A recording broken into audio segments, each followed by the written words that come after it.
Hey, you over there?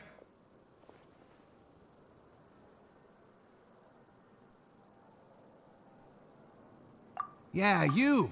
Say, do you like playing card games? You know, like Genius Invocation TCG?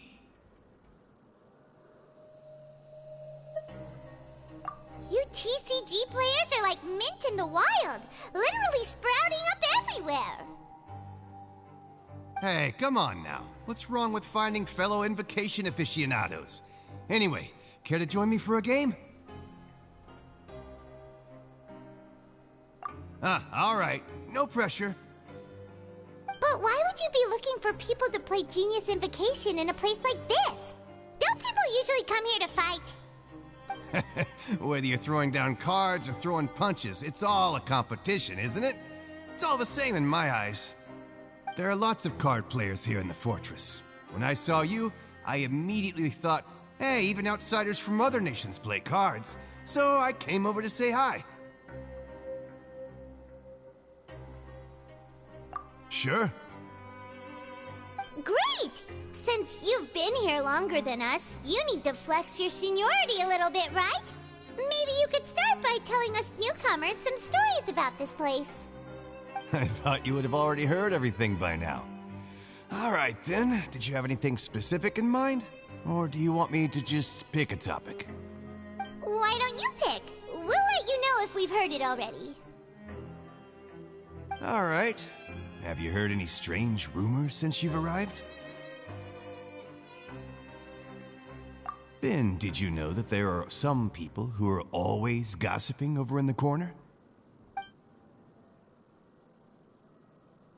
There are two guys who are always skulking around in the corners of corridors gossiping. The bigger guy is Quisto, and the skinny one is Lavaroon. People call them the Bombshell Bros. I never really found their gossip very mind-blowing, and it's pretty much just the same stuff that I hear about when I'm at work every day. If you're interested, you can go talk with them. They tend to talk a lot of nonsense, but they aren't exactly bad. Good to know. Do you have anything else to tell us? Let me think. Sounds like you want to hear something a little more tantalizing. Oh, did you know that the Duke was also a convict in the fortress of Meripede before? Huh? Wait, are you serious? That's right. The Duke was an inmate just like you and me. Seems he was exiled here for committing some crime. Who knows how he ended up rising up to become the warden, though. To go from an ordinary inmate to becoming the manager of the whole place? I'm not gonna lie, I kinda respect that.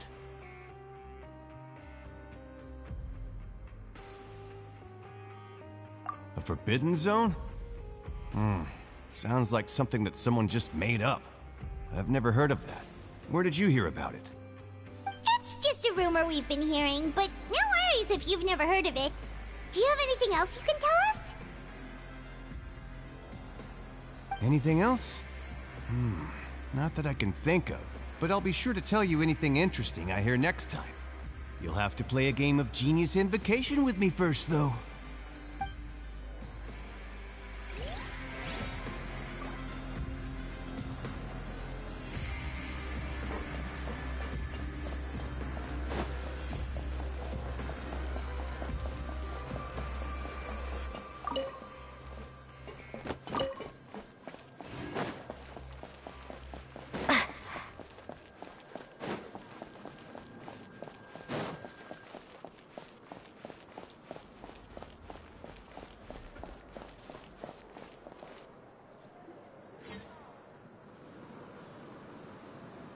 Look! There are some people talking over there! Let's listen in on the conversation.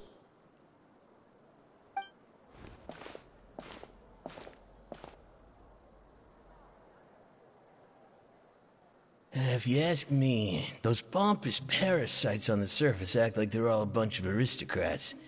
Do any of them give half a hoot about a bunch of dogs like us? Hey, speak for yourself, mate. I'm no dog. Oh, you think you're special or something?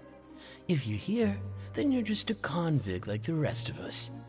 I've heard that even if you're released after serving your sentence, going back to life on the surface ain't any better. Once a criminal, always a criminal. We're marked for life. I don't buy that. Hey, how cool would it be if the whole world was destroyed by a giant flood and everyone had to start over from nothing? What kind of filthy bilgewater are you spewing? I have family up there. You best shut your sewer hole with talk like that. Listen, things ain't so great on the surface, but who says that you have to leave? I've heard that you can still stay here and work even after you've served your sentence. Not bad if you ask me.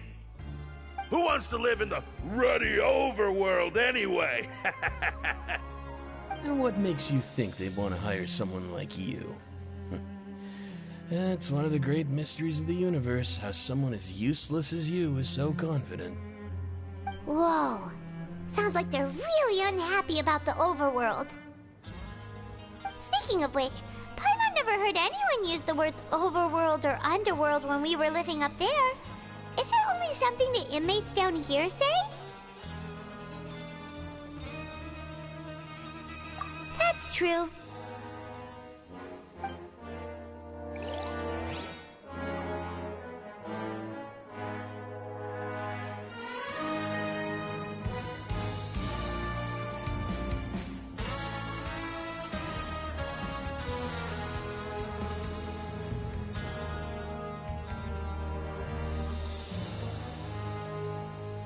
Grab yourself a welfare meal.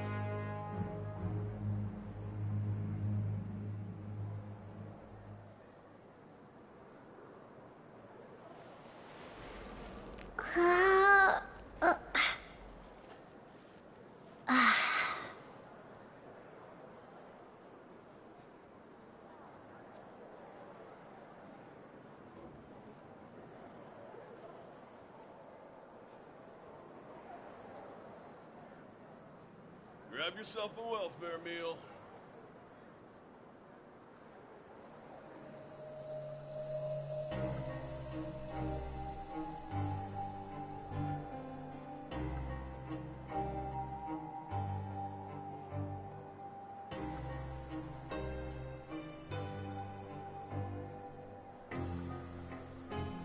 Grab yourself a welfare meal.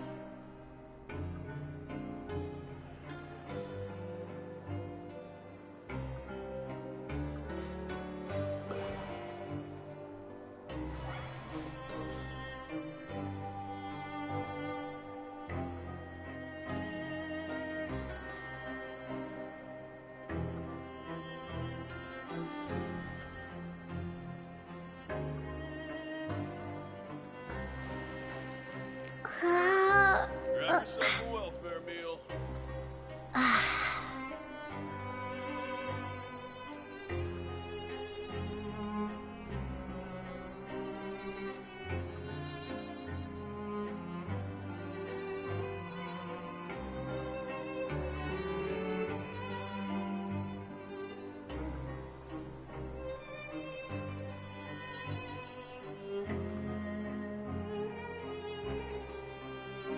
Grab yourself a welfare meal.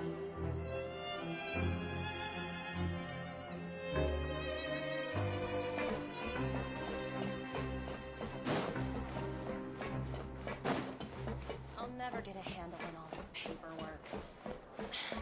I need a holiday.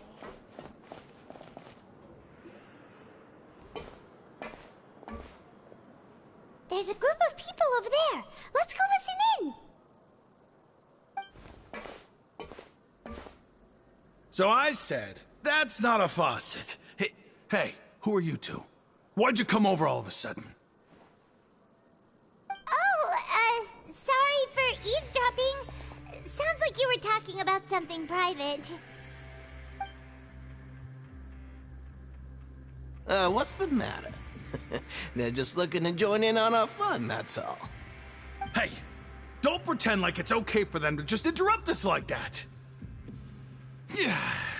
Fine. You're lucky we don't mind extroverts that much. You hear that, Quisto? What nice!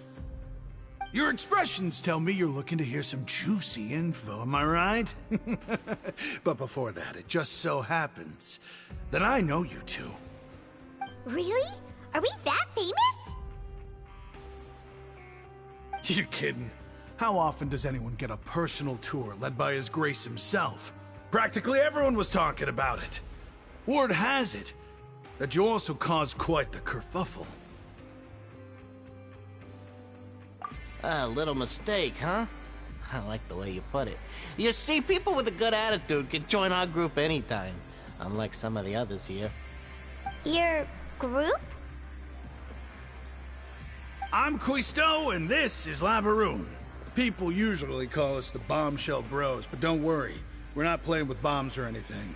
It's just that our information is always so explosive, and we blow minds on the regular. So, you two really like to gossip? Whew, you sure know how to embellish. No, you don't get it. Knowing intelligence will make things better for you here. For example, knowing who's working with whom, who has the latest rumors, who's not getting along. Wouldn't you like to know all that?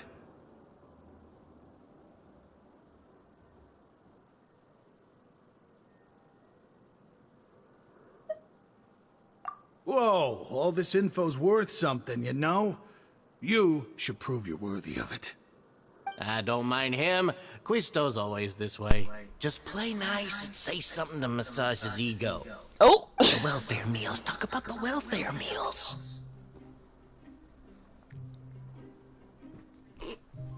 Right! That meal we had yesterday was super delicious. Paimon can still taste it whenever she closes her eyes. Is that so? To tell you the truth, I've been helping out with making those welfare meals. I've been working as a kitchen assistant for about a month and a half now. Oh, so you're the one who made those delicious steaks. Amazing! You could be a professional chef. You are correct. I am a true professional. In fact, I even went to culinary school. But enough about that. Since you like my cooking, I guess that means we share similar tastes. Listen carefully. This little bombshell will help you learn what's really going on here in the fortress.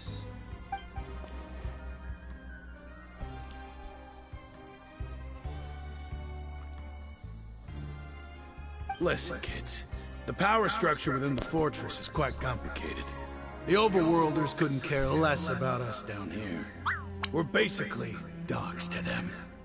You've already met the one person here you should never cross, the Duke, Risley. He knows more than you think. And if he doesn't care about something, then he often doesn't bother dealing with it. Those who have the Duke's attention get all kinds of special perks. Even better treatment in the infirmary. I know who you mean. It's that Jurier character, right? I don't think there's anything useful about him at all. Why does he visit the infirmary practically every day? Is it normal for anyone to be going in and out of there so often? If you ask me, he's just faking it to get out of work. But did you know that Jurier was a talented researcher from the Fontaine Research Institute before he came here? There's no denying that. I don't care if he was a researcher that could turn dirt into Mora. Once you're in the fortress of Meripede, you're just another inmate like everybody else.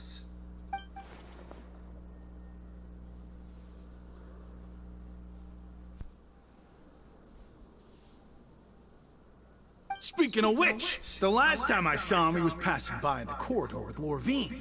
I also heard they started arguing in the library and got into a fight, right? Guess that's just how terrible of a guy he is. You mean he hit a woman? Wow, I never imagined he was that bad. But that Lorvine's also quite the odd one, you know? She's always gabbing away, got into a fight with a man, and she also got sent to the infirmary. Come to think of it, I always see her going to the sick bay every couple of days, too. Wait a second. You don't think? Do you think could it be that they're secretly meeting there to go on dates? But it's really hard to imagine. After all, I do remember seeing Lorvine beat Juria to a pulp that one time. And we might be overthinking things.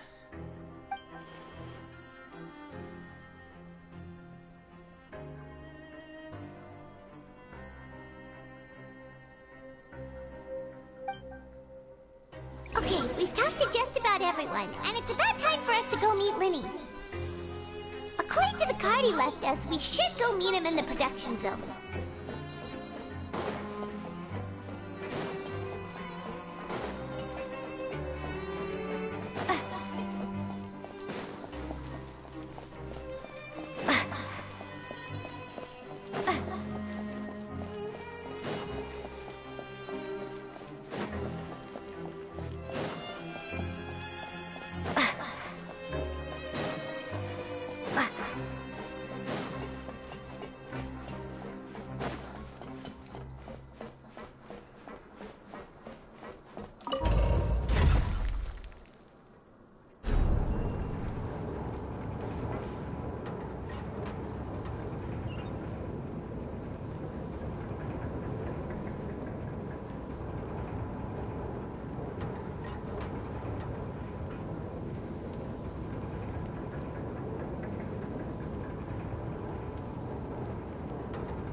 Huh?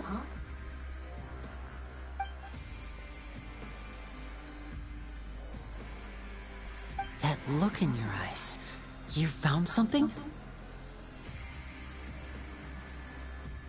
Hey, this is no time to be modest. Just tell him we found a boatload of information. Oh, as expected of the legendary duo, you have my full and undivided Load of attention. information. I'd have never guessed that myself. The rumors swirling about this place are unreliable after all, and Master Child probably went missing because he found a way out. He is a harbinger after all. I suppose he's much more resourceful than I initially gave him credit for. Unfortunately, this isn't enough for our final report to Father. We need to find out Master Child's exact whereabouts. Father told me that even though Master Child said he was just coming to Fontaine for a vacation, He actually had some personal reasons. His agenda might be linked to his disappearance.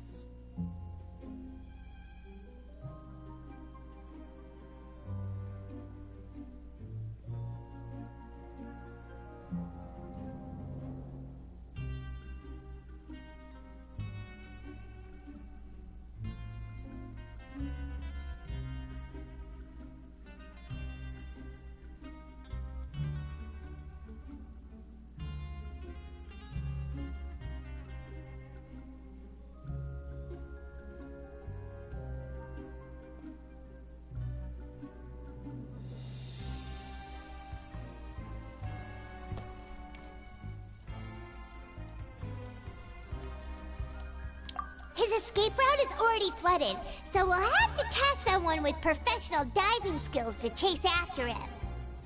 Well, when you put it that way, it's obvious that only Fremine would be up to the task. Bingo! Is he around? He's working today. Coming here as a group would have attracted too much attention. I'll talk to him about it later.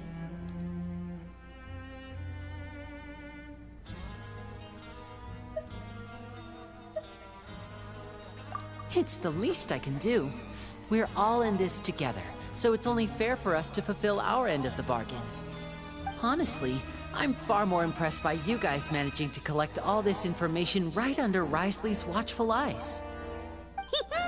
Collecting information has always been our strong point. Now, let me think. To find out more information, Fremine will have to retrace Master Child's original route. And if he's to do that, he'll have to set out on the next pipe cleaning day at the earliest. That's 6 days from now. And after that, he'll probably take another 2 or 3 days to return. You can even estimate how long it'll take for him to get back? We've been working together for a long time. We know each other's capabilities like the backs of our hands. Traveler, what say you to meeting here 9 days from now? We'll be able to pick up Fremine while we're at it, too.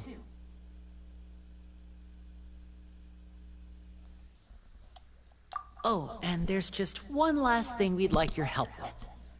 Though we can just sit back and wait for Fremine's report on Master Child's whereabouts, we still need to make more progress on the investigation of the Forbidden Zone.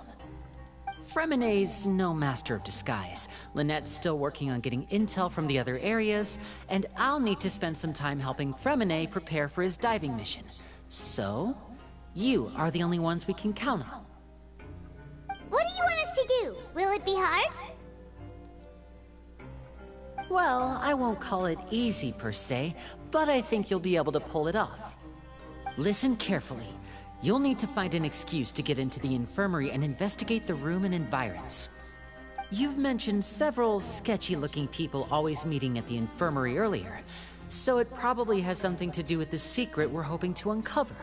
You've already met the head nurse, so she'll be less suspicious of you. Investigate the internal structure of the infirmary and any active dealings within, and pass those on to me alongside anything else you're able to discover. But also, there's no need to take risks.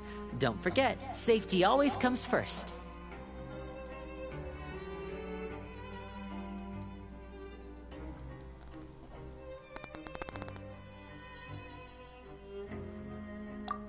My apologies. I just started rambling out of habit. It was almost as if I was talking to my younger sister. But that's not a bad thing, right?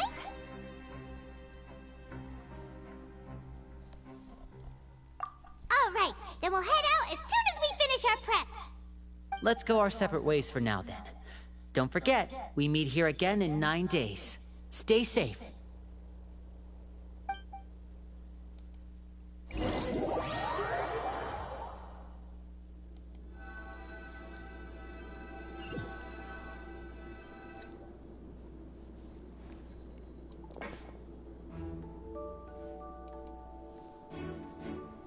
Hey, stay here for now. Paimon will take a peek.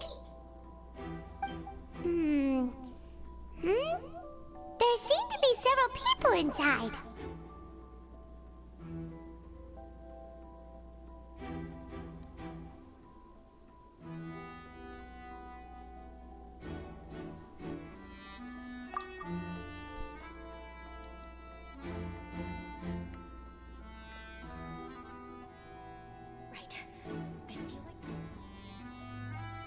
It's not impossible.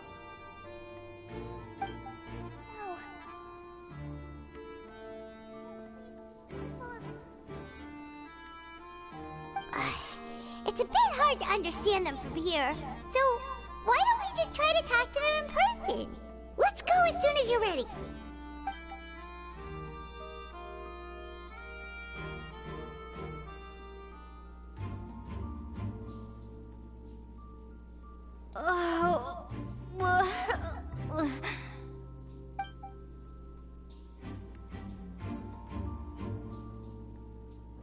Someone, please help! She's sick!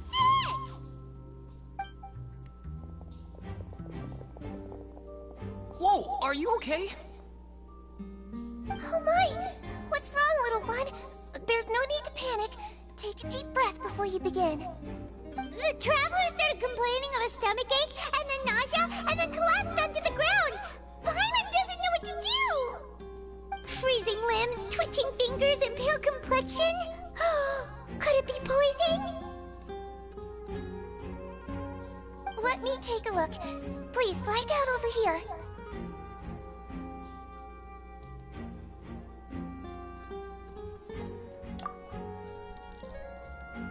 Don't worry, I'll get you to the bed safely.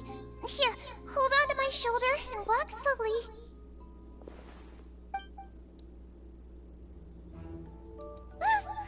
You can do it, traveler!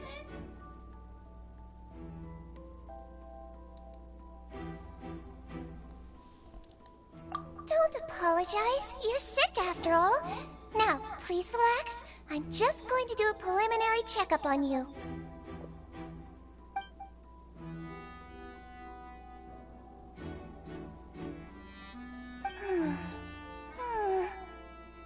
I see now.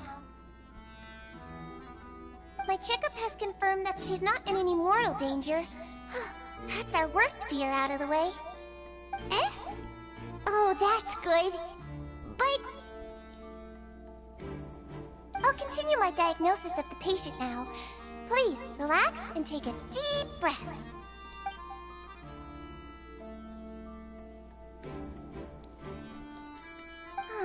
Don't sense serious damage to your organs either. Does it hurt when I press here?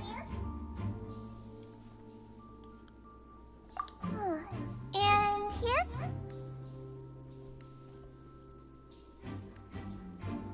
Huh? But based on my initial checkup, there shouldn't be a problem here. How strange.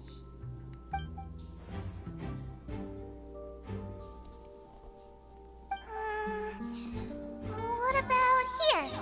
Does this hurt? Oh, I understand. So that's what it is. I think you just ate something that disagreed with you. That's all. Nothing too serious. Outside of a pretty bad stomachache when it decides to act up. So that's what it is. Thank goodness it's not anything more serious. And there have been other inmates complaining about the food recently. I'll inform our head chef, Mr. Woolsey, of this problem as soon as possible. Congratulations! The health risk is incredibly low, so you should recover within a couple days.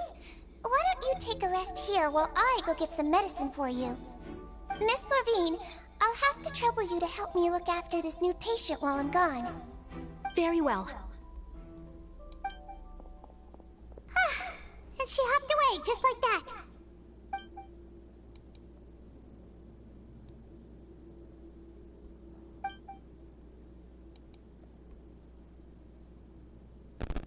Hello. So how are you feeling now?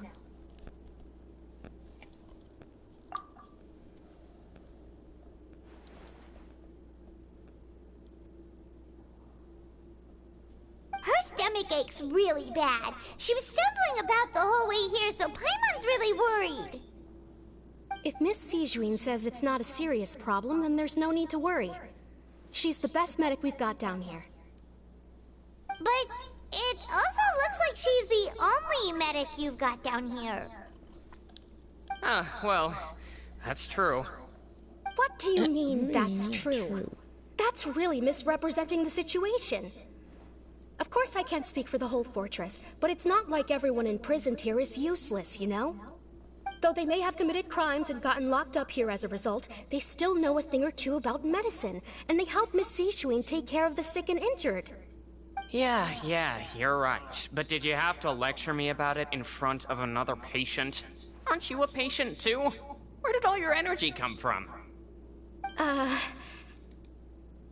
That's correct. Sorry, I got a bit ahead of myself. Are you two also sick? We've been sick a while. I come back every once in a while for checkups, and to pick up the medicines Miss Sijween prescribes for us.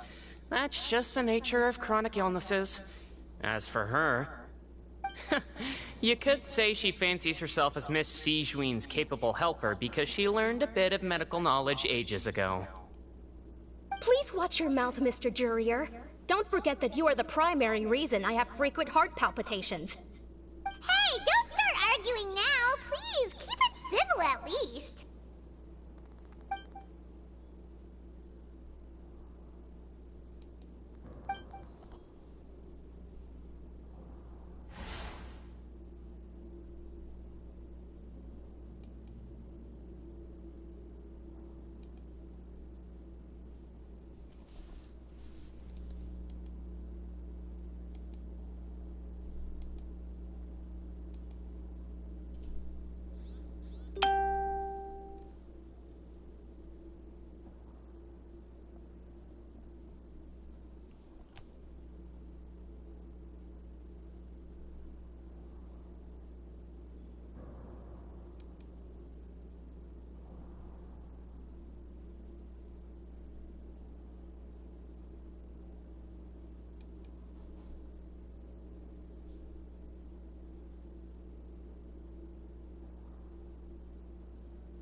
Someday, so there's no need to argue over silly things like this. But... Release. It's way too early for us to even think about that. And who the heck knows if we'd even be able to continue our previous lives?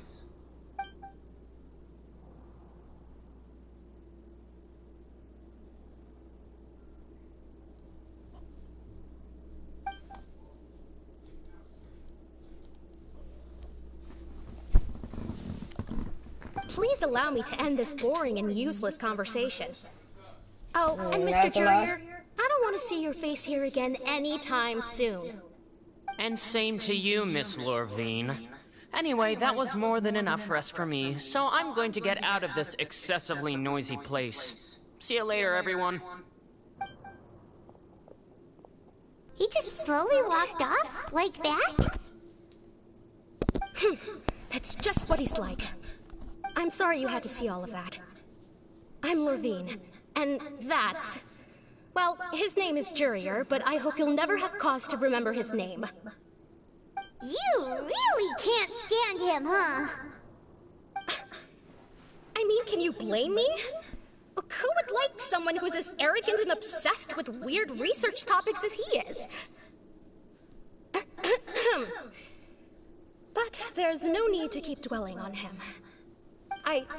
I'll accompany you two for a while. Miss Sishuin should be back soon, and I'm sure you'll feel better as soon as you've had some of her medicine.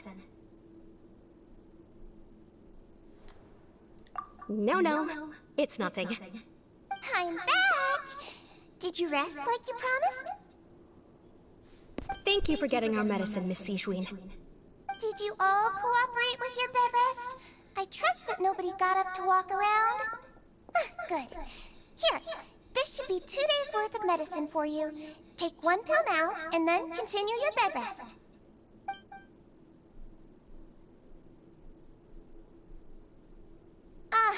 Miss Lorvine, I left left in a bit of a hurry just now. Do you still remember if we discussed the color of the pill that you should be taking today? I remember. You said it should be yellow.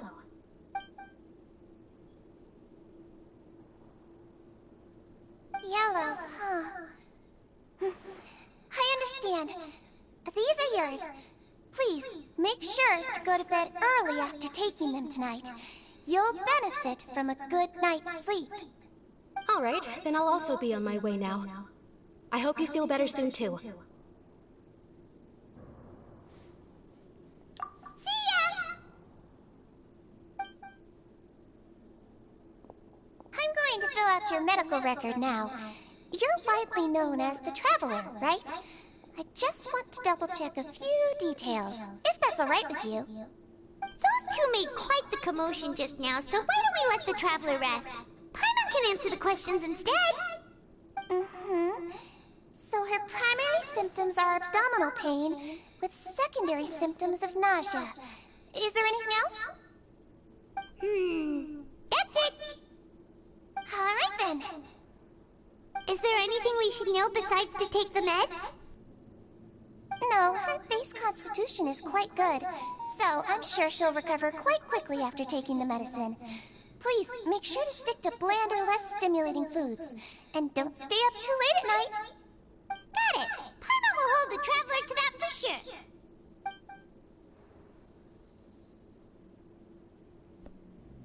Oh, you're going to take a nap already? Okay then, you get some rest.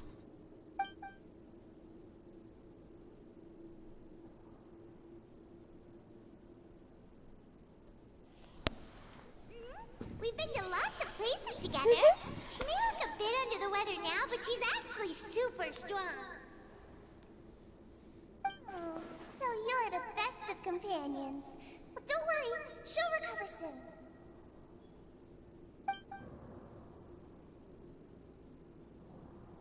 Ah, you're awake. How do you feel? You slept for a really long time, but we never left. I feel much better. Thank you. Both. Well, now you can go back without a worry in the world. Remember to take your meds regularly, and remember bland foods. Thank you, Miss Sijween.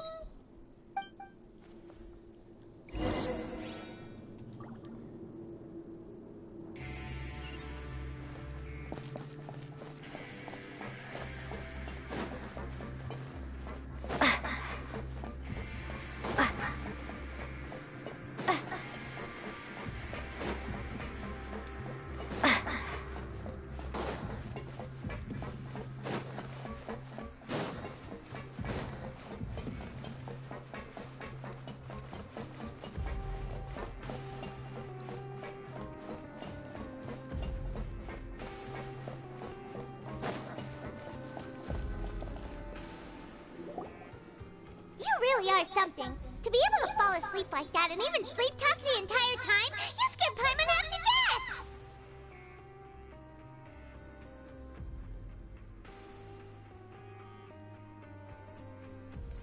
No, but you kept mumbling things along the lines of, Pyron, go take my grilled fish and put down the Adeptus Temptation now! Paimon talked with Sijween the entire time you were asleep. She seems like she's just a sincere nurse, and Paimon didn't notice anything unusual in the room. Are you sure we're not going off track with the infirmary?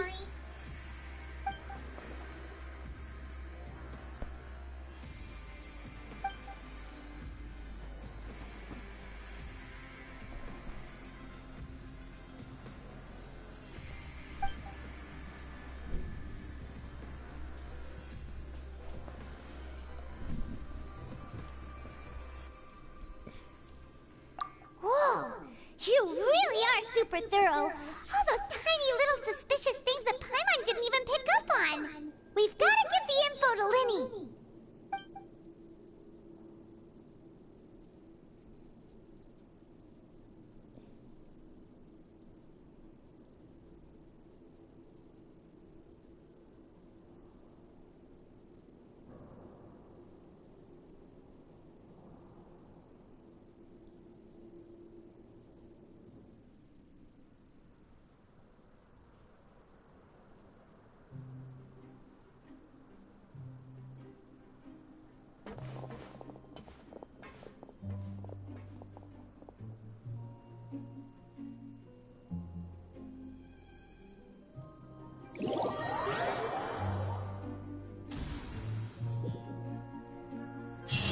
day! Let's go meet up with Lenny!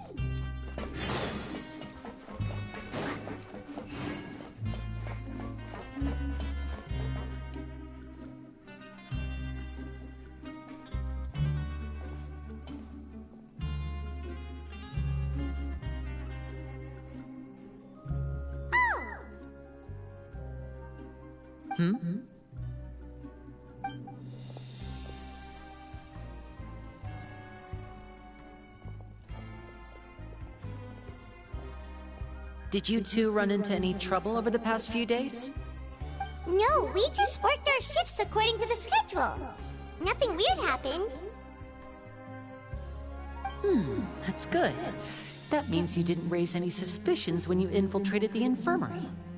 We've taken a look at the slip you sent.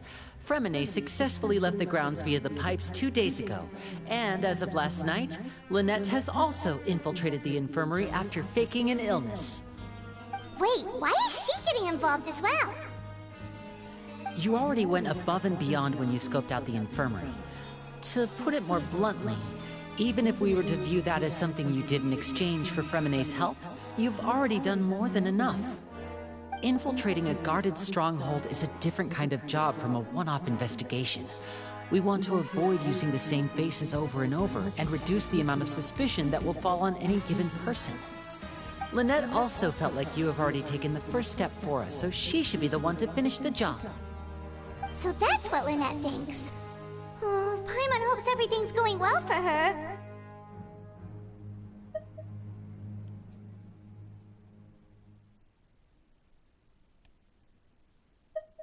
Then, let's go check on Lynette before Fremine returns. If everything went well, then she should be wrapping up her investigation right about now. Is now really a good time to go over? According to my observations, Sigewinne always spends around half an hour away from the infirmary right before lunch.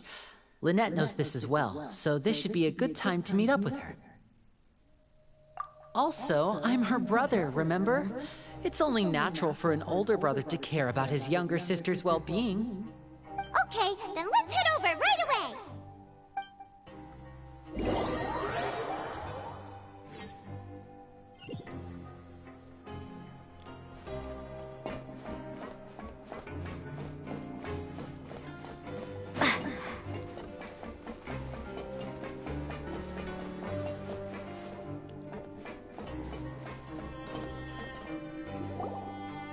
Lynette should be here right now.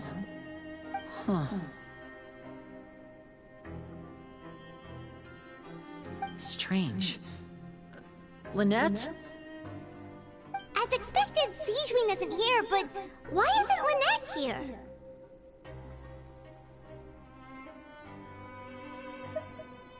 No, Lynette rarely deviates from the plan. We agreed that if she were to make changes on the fly, she'd find a way to let me know. Unless... Let's see if there are any clues around here. We can look while we wait for her. Who knows? Maybe she'll be back soon. Okay.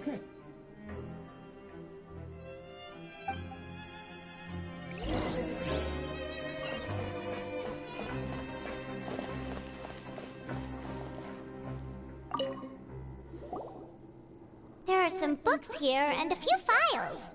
They all look like medical records.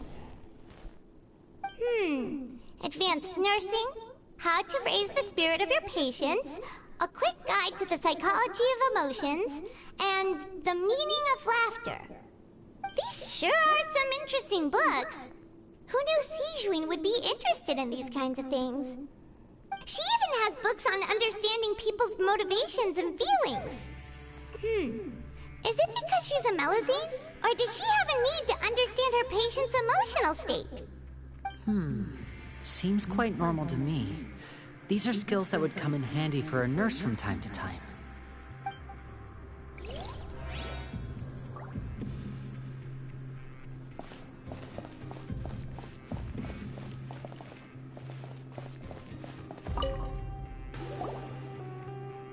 This is it! We saw it before! Wait, this thing?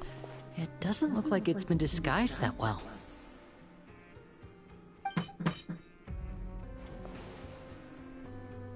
The space behind it is empty. From its size, I don't think it's an entrance that is meant to be taken apart. There's probably a mechanism around here somewhere. Could Lynette have tried to get inside? But if that's the case, she would have contacted me for sure.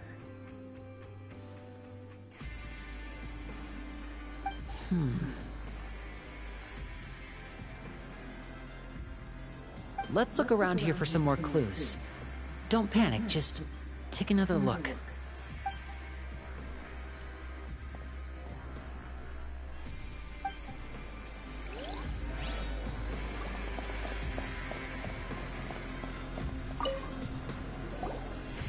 None of the beds have any signs of having been slept in. Except that one over there. That's the one Lynette must have used, right? You said she was pretending to be sick. She would have said her migraine was having a particularly bad flare-up. Generally speaking, the head nurse would then ask her to lie down and rest, while she left to retrieve the medication. Which means, either the head nurse didn't return the entire time from when Lynette lay down up until she left the bed, or the nurse intentionally left it this way.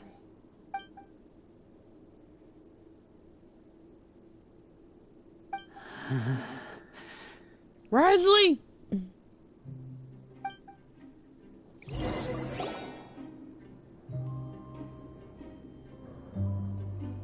Hey, you guys, there's a slip of paper over here! A slip of paper? It's right over here, and there's a bunch written on it too. It reads, "Out of respect for your usual practices, I'll use a piece of paper or card as the medium to pass on my message. You may consider this as me giving you my best regards." This is... Is that all? The back. This is... Show me! Now!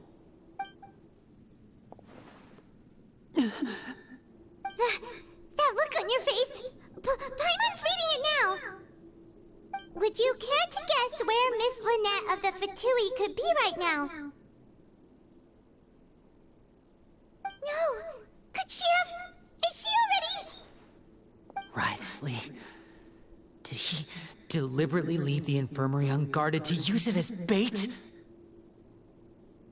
Wait, you mean he was aware of our goals from the very beginning? But why? We didn't run into any trouble last time, and he also never reached out to us since. Yes, that is a crucial question. Risley, he doesn't do anything without a clear goal or reason. So this means he had no concerns about your activities from the very beginning. You're not from the same camp as us. You were sent down here by Nervulet, so you have no conflict of interest with Risley. We're a completely different story, though.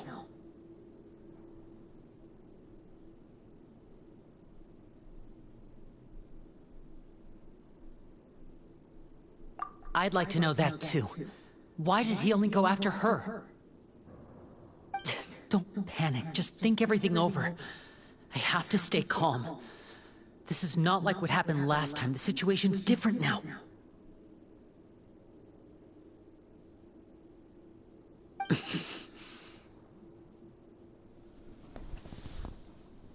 Wait, you're right. Wait, but that means...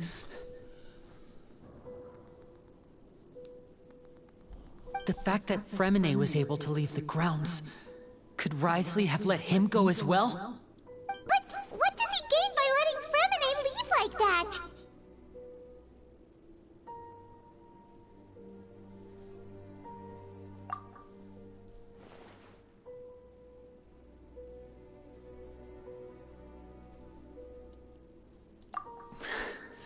So he's challenging me and trying to provoke me, I'm sure of it. We never should have sent out Fremine. We had to go through all that trouble to find an opening to sneak him around the guards and into the pipe, and we even thought luck was on our side.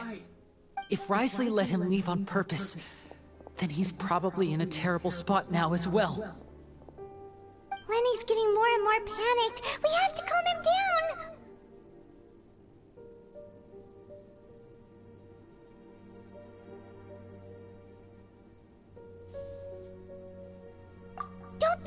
this, Linny. Fremine wouldn't have left if we hadn't told you about Child. That was our fault. No. I'm the leader of this operation, and I'm the one responsible for this team. I was the one who failed to protect them. I'll go talk to Risley. Hey, don't be reckless! Traveler, please, talk some sense into him! I simply cannot allow Lynette to be abducted again. I have to go. I'll find a way to get them back!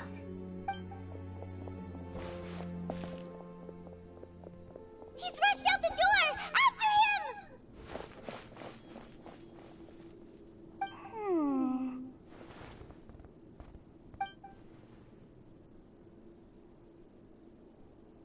Right. I feel like we still have some room to make changes on these details. It's not impossible, but it'll require extensive testing. Is that so? Very well. Then please be mindful of the time. Huh? Is someone? Pack everything up. Whoever's outside is eavesdropping. They'll probably come in once we stop talking.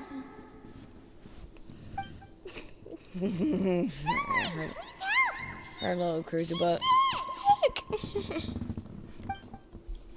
She's sick. Whoa, are you okay? These two. As expected, they've already found this place. Oh, they are quite sharp. What a delightful turn of events. I like smart people, but I also like playing dumb. I like the feeling of being trusted. Oh my! What's wrong, little one? There's no need to panic. Take a deep breath before you begin. Being able to read human expressions is quite the useful skill. Wait! Wait! It's no use. We have to catch up to him.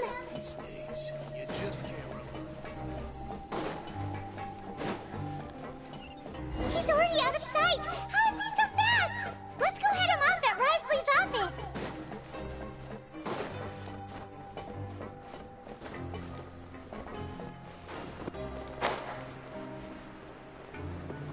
Yeah, I bet y'all more time commit suicide. Yes, I did.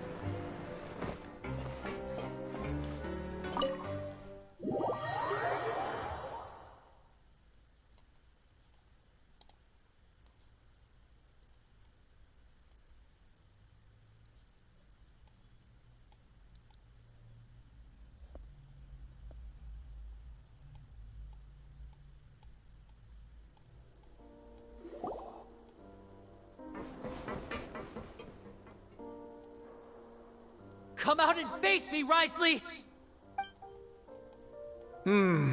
Aren't we at an administrative office space? Why don't you at least try to follow even a couple rules from the fortress's indoor management regulations?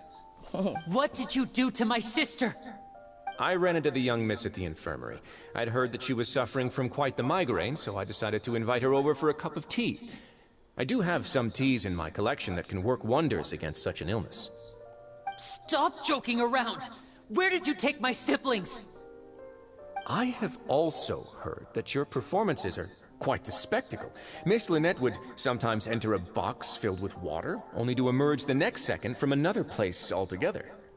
Maybe she'll appear behind you right now if you were to turn your head. Is he trying to trick me into turning my head? No. He's probably not looking to attack me right now. All of the hostages are in his hands, and he's even in the mood for small talk.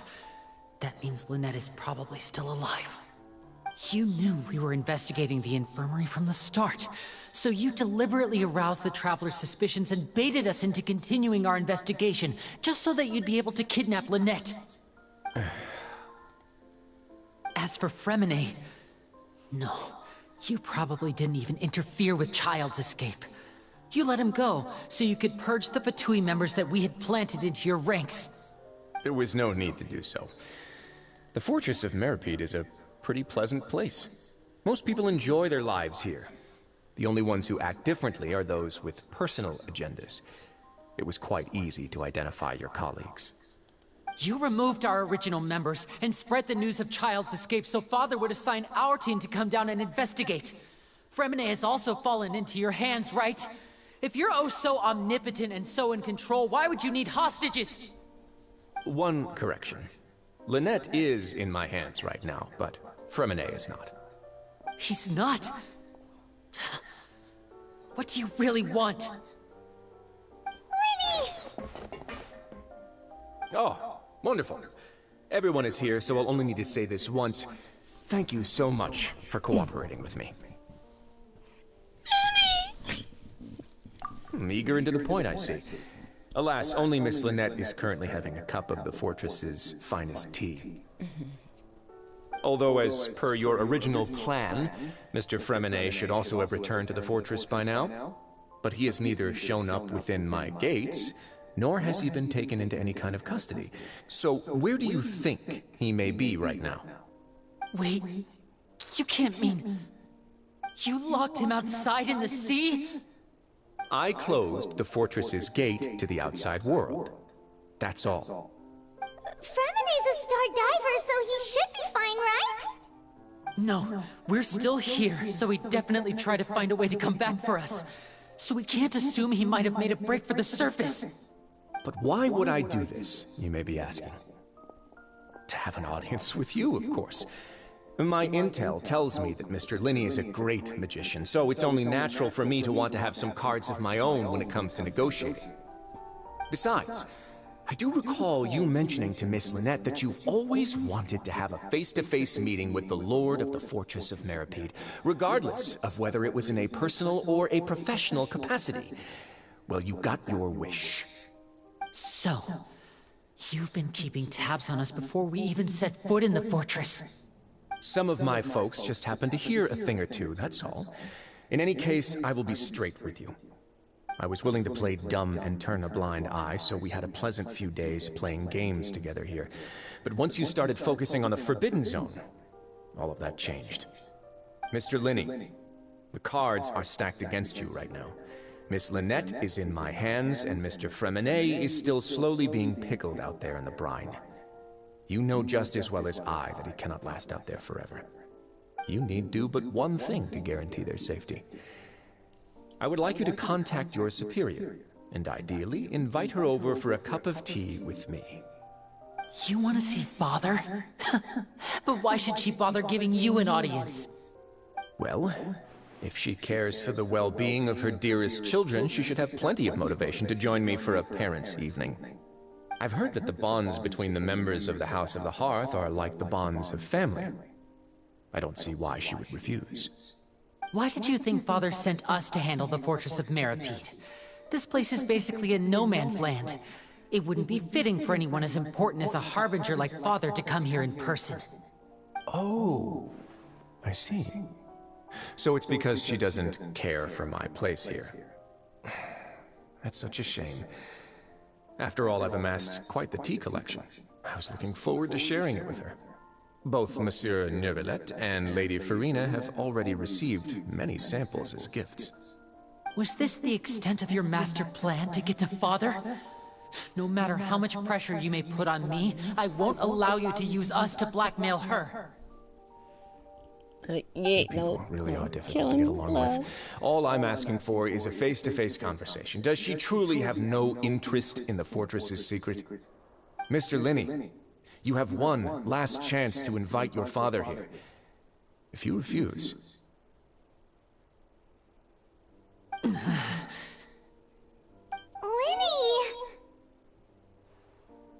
Instead of asking why I'm doing this, why don't you try to see things from my perspective for a second?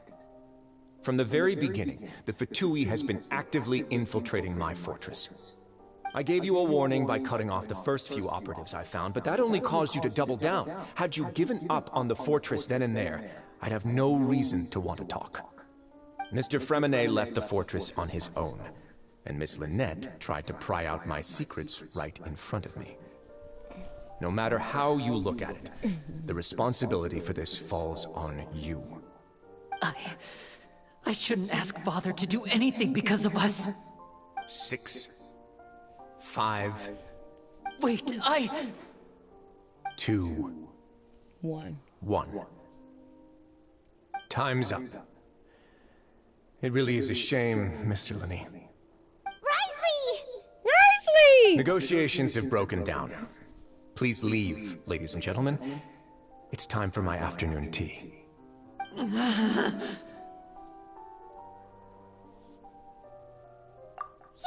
listen to the Traveler.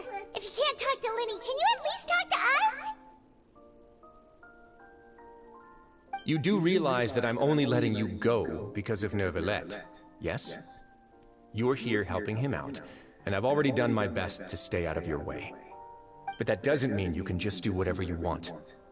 The fortress may be small and remote, but it still has its own set of laws. Then how about this? Those who are capable deserve respect. You've spent quite some time investigating my home turf by now, so why don't you tell me a thing or two about what you found, I'll ask you 3 questions. Answer all of them correctly, and I'll agree to your request. Question 1. Regarding the hidden rules of the production zone, what is the truth behind the one about not being allowed to work for 3 days in a row?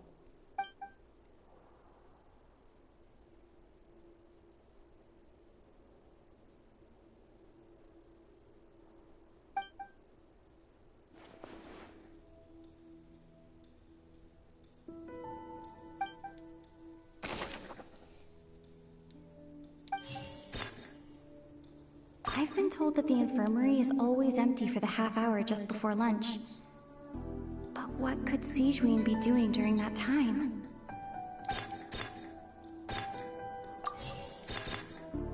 The Fanta promoter has been struggling because he doesn't recognize the real value of coupons. Meanwhile, the Duke believes that only idiots who don't understand the value of coupons would spend them on Fanta. We often see Miss Sigewinne observing the prisoners at work near the production zone. It seems like she can perceive the general state of a person's health just by looking at them.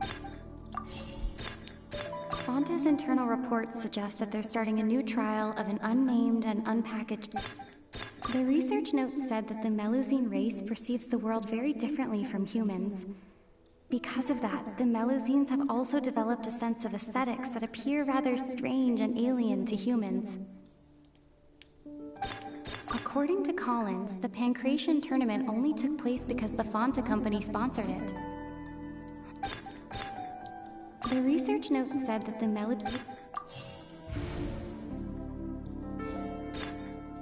Fanta promoter has been struggling because he doesn't recognize the real value of... According to Collins, the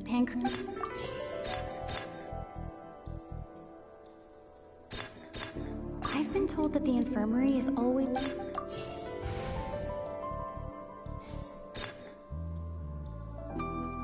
The Fanta promoter has been struggling...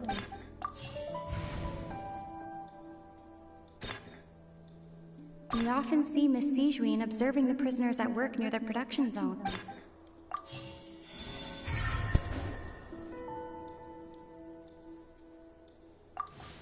So that's what's going on. Paimon understands it now. Who would have guessed? The hidden rule of the production zone. People are not supposed to work 3 days in a row, and if they do, they get strange meat in their welfare meal. At first we thought this strange meat must have something to do with the people who disappeared, but in reality, they were all prepared by Sigewinne, the head nurse. She often visits the production zone to observe the workers' health and makes a note of anyone who has worn themselves out after 3 full days of work. Out of her sense of duty as the head nurse, as well as her genuine concern for the workers' health, Sigewinne visits the cafeteria right before lunch and cooks an extra dish for those who can use the stamina boost. Sigewinne has only the best intentions with her surprise gift and doesn't want anyone to find out about what she does. However, unfortunately, Melusines as a race perceive the world differently from humans, and their sense of aesthetics is even more us. The recipients of her lovingly prepared special meals cannot taste the care within and usually just freak out. Are we on the right track? Not bad. You've uncovered Sijuin's secret and even guessed her intentions correctly as well. It's nice to know that her efforts have not gone unacknowledged. All right, now for my next question. There are also some hidden rules in the Pancration Ring, including the one that you're not allowed to support both sides of a fight. Why is that?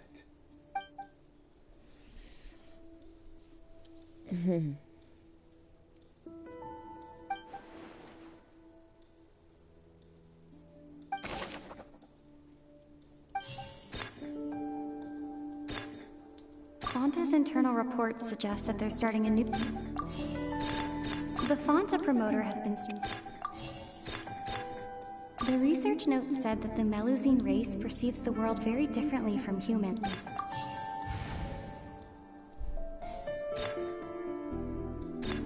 The research note said that the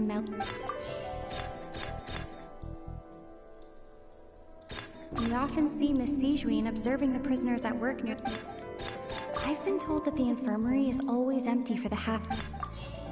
Fonta's internal reports suggest...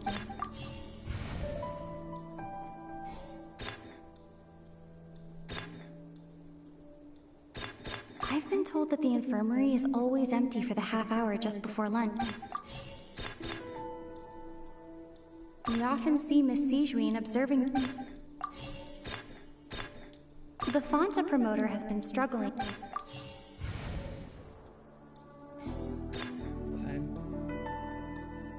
According to Collins, the Pancration tournament only took... The research note said that the Melusine...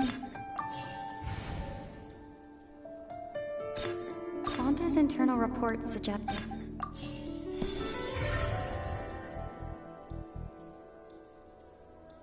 Paimon gets this rule too now, so there really was nothing to be afraid of.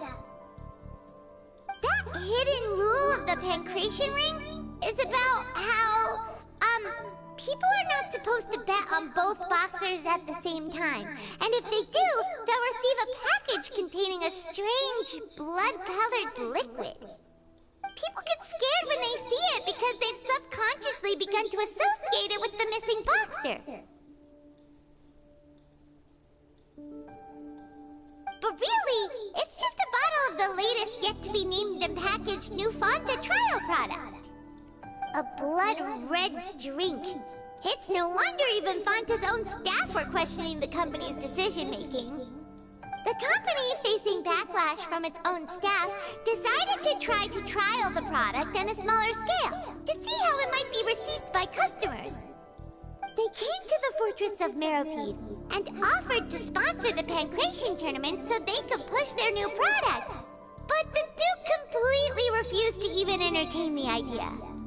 The Duke, knowing how valuable coupons are in the fortress, knew that only total idiots who didn't understand their true value would bother buying a Fonta product here. And so, only those who proved their stupidity by being dumb enough to bet on two opposing sides of the same match were selected to receive the drinks. I acknowledge the effort you've put into bringing the truth of this mystery to light. Although, based on your description, that Fonta promoter is a bit too careless with his words, I may just reconsider my collaboration with the company. All right, and here's the final question. What's the secret behind our head nurse and all of her patients in the infirmary?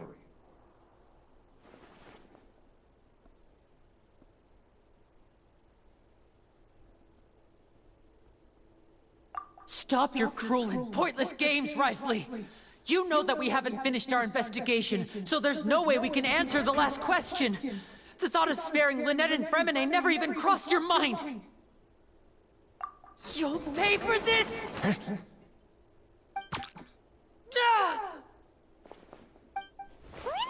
are you alright? Look at that smile, though. Oh, close one. I owe you, Sijuin. That was a fantastic shot. It was nothing, Your Grace. Sijuin? Though this gun may look like like a toy. It's actually fully functional, as I just demonstrated. Wayne...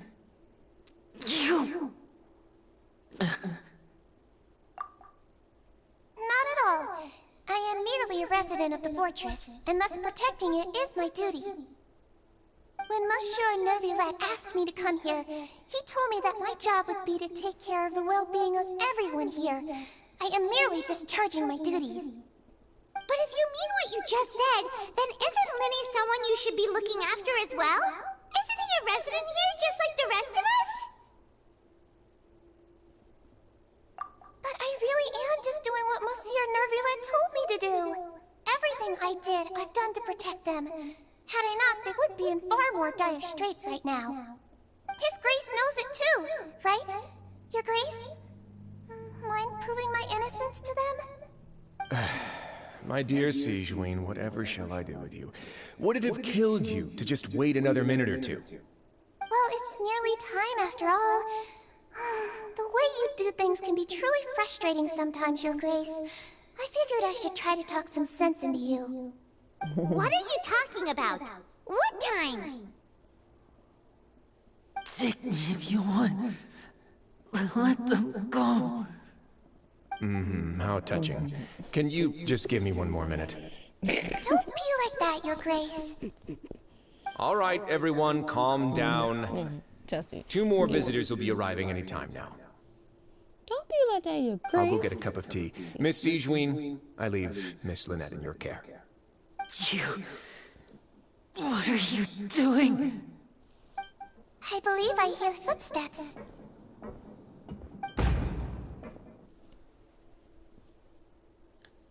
Caramel? Some space, please. Ah, Miss Clarande. My door. Door. Fermenate. Fremenade. Fermenate. Fremenade. What's going on? What is Clarande doing here? Work.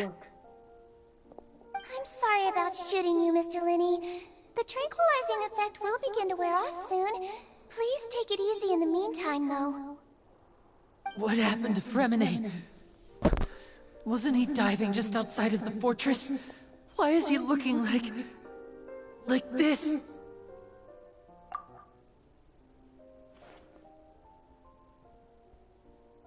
A flushed face, an accelerated pulse. He must have consumed primordial seawater. What did you say? Please, make some space. I'll need to give Mr. Fremine a more thorough checkup. Your Grace, I'll leave the rest to you. I'll talk to Clarande while you get Fremine to where he needs to be. Everything else can wait.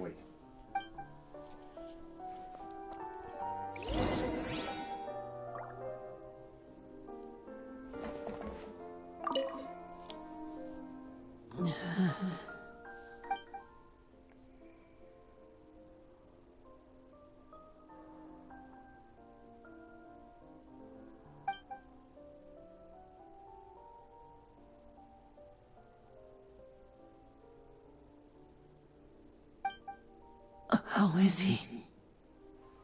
These symptoms are probably caused by an acute ingestion of a large amount of primordial seawater.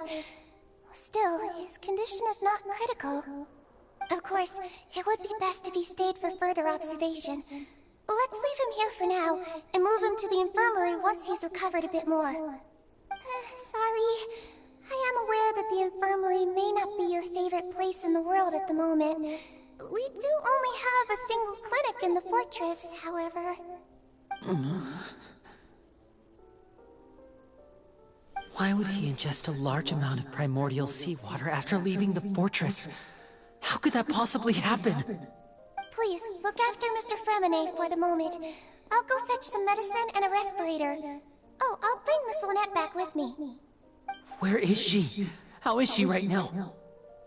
Oh, she just took a nap in an empty room after I tranquilized her. If my calculations are correct, she should also be waking up right around now. You might not believe me, but His Grace and I actually made some snacks and tea for her.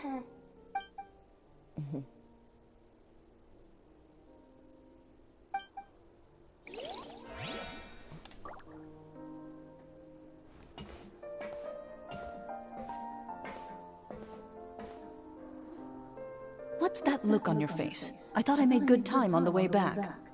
Oh, I'm just admiring your punctuality. Had you arrived just a few minutes later, Sijween may have been forced to shoot Mr. Lenny again. How's the situation out there? The water has changed. It's pretty much as expected. The concentration of primordial seawater has increased significantly. I was only out there a short time, so it wasn't too bad. But if one were to stay for any significant amount of time... well, you can see how that boy's doing. Where was he when you found him? The abandoned zone at the end of the pipes. A good distance into the water. Closer than I thought. He must have recognized it early on and tried desperately to swim back. Locking the door was necessary. I don't think we could have saved two. Well, I did try to convince him that I had my reasons. Never seems to work, though. It would probably work on Neuvillette. He has a knack for picking out who had good intentions, even when the outcomes were all terrible. It's a bad sign if you're having to plead your case to Neuvillette. Want some tea? Not particularly. If you want to drink some that badly, just say so. Fine, I'd like to get some tea. Want me to get you a cup too, since I've already made it? Might as well then, I suppose. Actually, do you have a towel? I would like to dry my hair.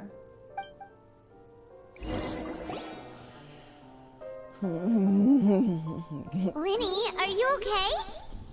Nini, are you okay? I'll be fine. They're all here now. Don't worry about me. Are you sure? You don't look all right.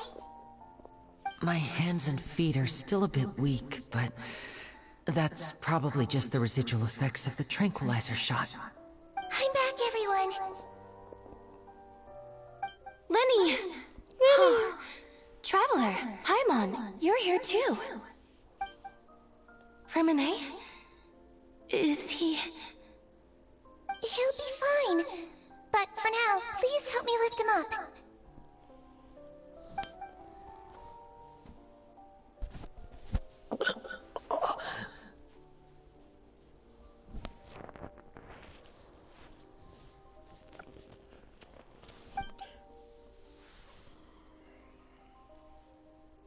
His breathing's beginning to slow down. Give me a hand and help me get him to the infirmary. Yeah, I'll take him from this side. Lynette, together? On it. Traveler, you seem pretty worried about him. Want to come with us?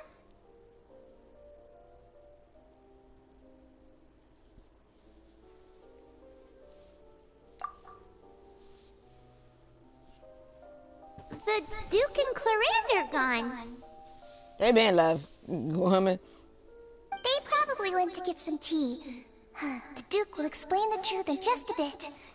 Miss Clarande will need a break, since she only just returned from rescuing Fremine out of the sea.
He's awake. Fremine, how do you feel? Lenny. Lynette. We're all here. Where am I? The infirmary, at the Fortress of Meripede, Mr. Fremine. And you are no longer in any danger. How do you feel? Don't push yourself if you're not feeling up to it.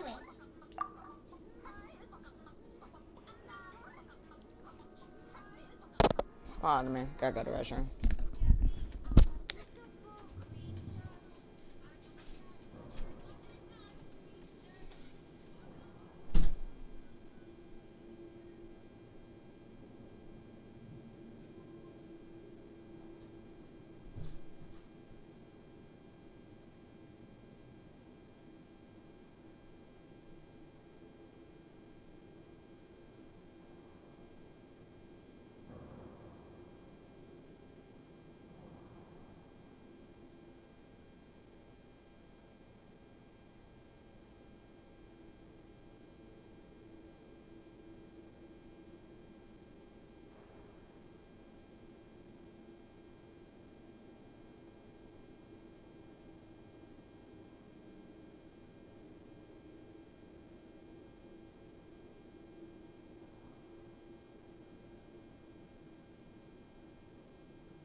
Traveler. Paimon. It's been so long. I know, right, Remini? The sea. There's something wrong with the seawater.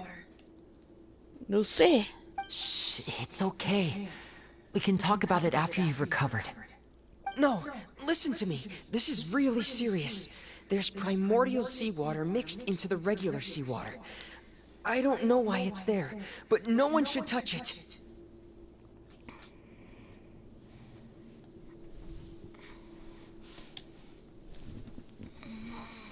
Pipes. Right, the pipes. It's all coming back to me now. Fermini.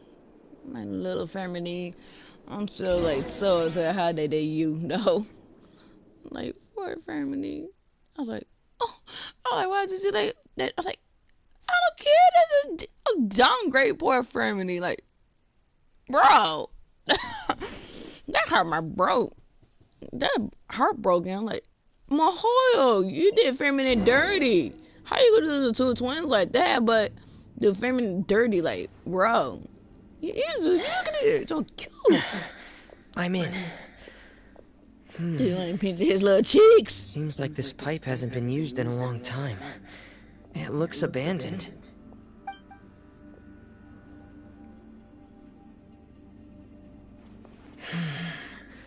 Where could Master Child be?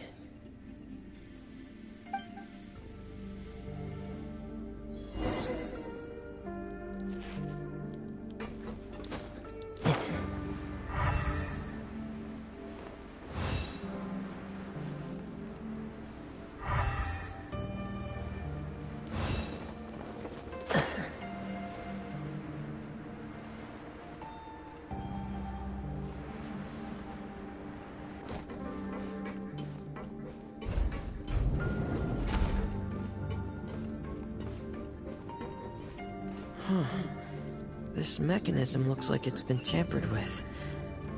Could he have done it?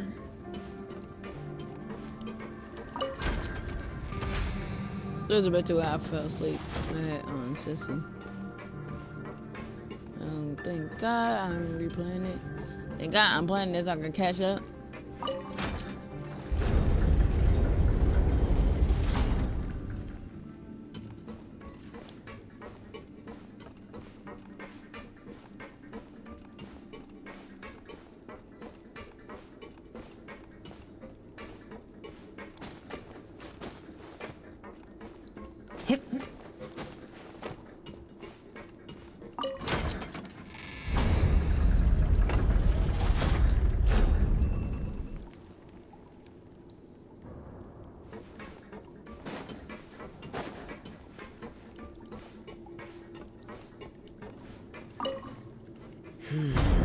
It's getting stuck on something. Seems like I'll have to avoid those obstacles while I turn it.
This is where the water starts.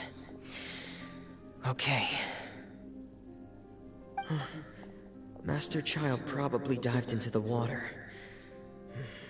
I'll go take a look as well.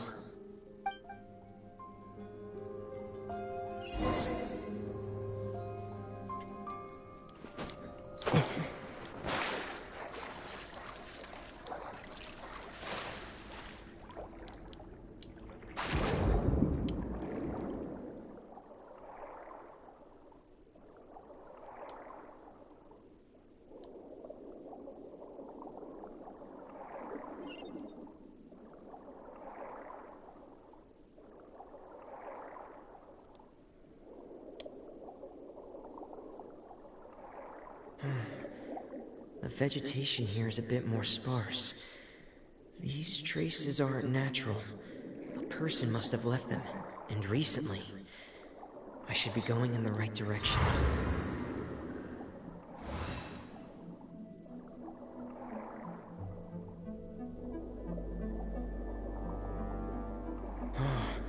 There are traces here too. I need to keep going. Huh? The traces are gone. But I don't see where he could have gone from here. Wait. What the?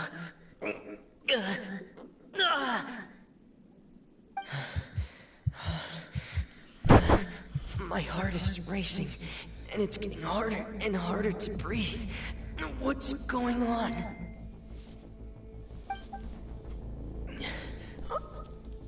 No good. I have to get back. They still don't know anything about what's going on. If I turn back right now, I should still be able to make it.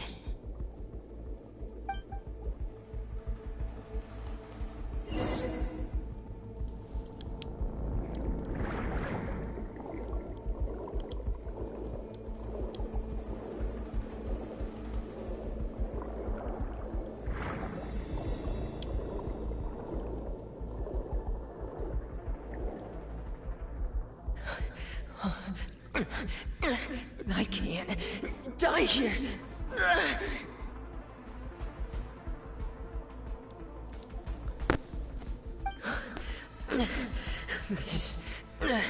This is bad. I'm feeling worse and worse, and I'm still underwater.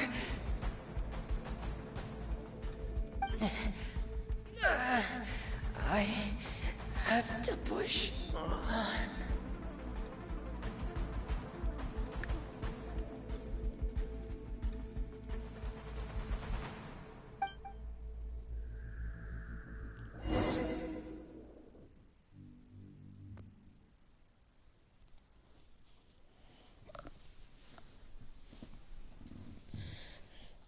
Milk Costco Daddy?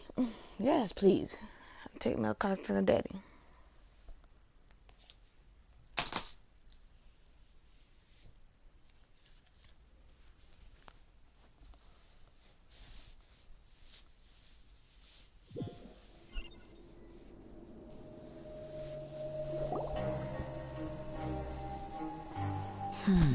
So, in other words, the trail you were following vanished, and you had no idea where Master Child could have gone. But there was also no obvious place for him to have disappeared to. That's right. I tried my best to swim back, but I had already put some distance between myself and the fortress, and I just couldn't find the strength to keep going. I probably passed out some time after that, and you know the rest. Miss Clarande brought you back, but we also don't know why she just suddenly appeared at the fortress, or why she went out to save you. Miss Clarande, you say? I must go thank her in person. You're still too weak for Monet. You can go after you've had some more rest. Miss Lynette is right. I believe Miss Clarande will stay here as a guest for another few days, so there's no need to hurry. A guest? Then I can assume Risley was the one who invited her to come down here? You should ask His Grace about that. He'll be able to explain better than me.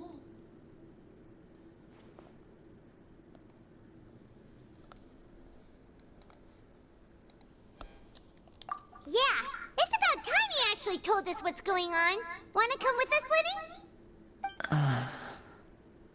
No, please go on without me. I don't want to leave just yet. Lenny. The logical part of my brain is aware that we're safe right now, but I still can't bring myself to leave. Both of you are just in danger.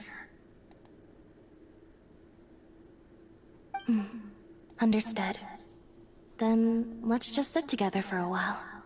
In that case, I'll leave the infirmary to you. The Traveler and I are going to head out for now. As long as you stay in here, I don't think you'll be disturbed. Thank you.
I take it Mr. Fremonet's condition has stabilized? Of course! I wouldn't have left the infirmary otherwise. I've been expecting those two, but might I inquire as to the purpose of your visit, Miss Siegewien? I wanted to check up on Miss Cloran. How are you feeling? Mostly fine, I think. If you don't mind, I'd like to perform another quick physical exam. It'll just take a few minutes. All right. Thank you for looking out for me. I'll take my leave for now, then. Well, want to explain yourself, Risley? Down. Of course, but I'm not partial to the word choice of explain. How about enlighten? Explain. Enlighten. What is the difference, baby? What's the difference? It's the same freaking word. Please enlighten us as much as you like. Where should I begin? How about you start by asking me any questions you have? You can start with whichever one you'd like to get answered the most. Then Paimon will begin. Did you know about Lenny's goals from the very beginning? No. I just knew they were Fatui operatives sent to the fortress by the Knave. As for their specific goals, I only figured those out as you made progress on your investigation. You managed to monitor and stay ahead of them even though you didn't know what they were trying to do? They came here with ulterior motives. I'm quite adept at discerning what that kind of behavior signals. Then why you didn't just stop them? Initially, I thought their goal was just to investigate Child's disappearance. Linny suggested that I had deliberately let him escape, but in truth, I didn't really do anything special to help or hinder him while he was here. Everything he did, from finding helpers to leaving this place, he did on his own. Of course, it's inevitable that the Knave would make a big deal out of her fellow Harbinger's unexplained disappearance. I'm also quite curious about where that Harbinger went, so I figured I might as well let the Fatui do their own investigative work. All I care about is the answer. So you were hoping Lenny's group would just do your work for you! You make it sound like that's a bad thing. Unfortunately, things didn't go as planned. I assume that Fremonet has told you already, the ratio of primordial seawater around the fortress of Meripede is on the rise. The Forbidden Zone has always been Linny's target, and you got roped into that investigation after running into him. I began to intervene out of concern for your safety, and also to prevent the fortress from becoming entangled in more irksome matters. Are the rumors true? That you're also a former criminal? Now, why would you put it like that? Isn't staying here all day and serving as the manager of the fortress a kind of sentence unto itself? Another form of prison? I just happen to have some support from the rest of the inmates. That's all. Oh, right! Paimon wanted to ask, who invited Cloran down here? Me, of course. I paid her good mora to come down to the fortress for some field work. As a champion duelist, Miss Cloran could be considered to be an independent party. I needed to find an exceptionally capable person to help me get through the impending crisis. And saving Fremonet was part of that crisis? You can think of it like that, yes. Credit where credit is due, that boy is quite adept at diving. Had conditions not been as hostile as they were, he probably would have found the missing Harbinger already. That's not something you should be asking after. Neuvillette only asked you to investigate Child's whereabouts. All I need to prove to you is that the Forbidden Zone had nothing to do with the Harbinger's disappearance. That should be clear now that you've spoken to Fremonet. But we've already uncovered that there's something wrong with the infirmary, and we've answered a bunch of questions that you threw at us. Isn't it about time that you answer our last question in return?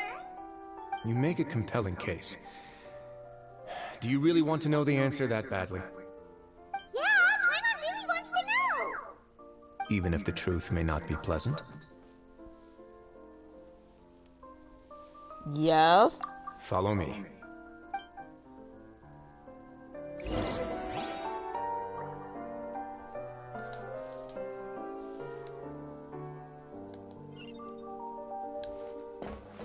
Hold up. I'm like, but I got in his seat.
Let's see.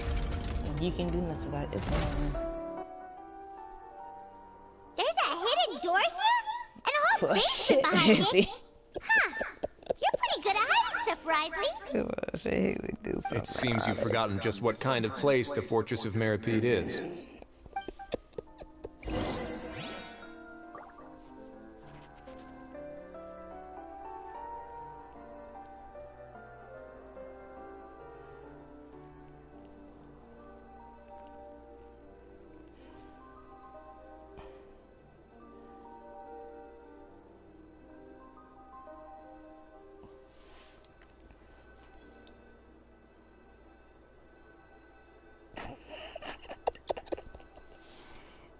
We'll say it. He will do something about it. Oh, yeah.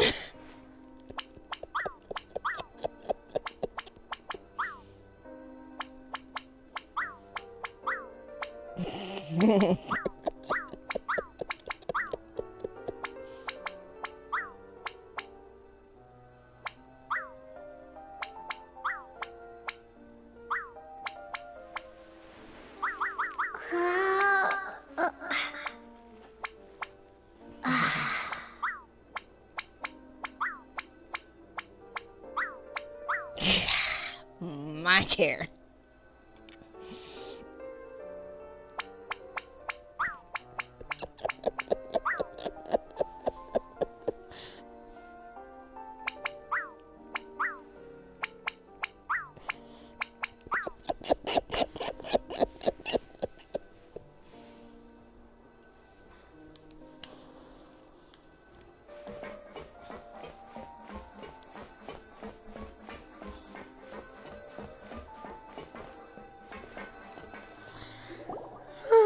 Stand on the central plate. Wait, is there a secret mechanism or... Whoa!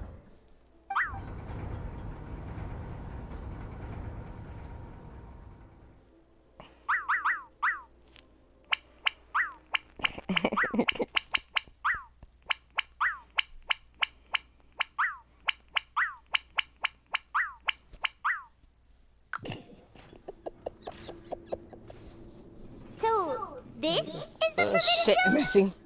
Honestly, for a place so well hidden, Paimon sure doesn't see anything special. What a huge door! There are 3 such isolation gates in total. Generally speaking, I'm the only one who's allowed to go inside. Hence the name Forbidden Zone. Am I correct to assume you're going to run on back and tell your little Fatui friends everything? Ha ha ha, funny beloved. Paimon wasn't thinking of keeping anything from them. Well, I'd advise you wait until you've seen the whole truth of this place for yourself before deciding whether or not to tell them.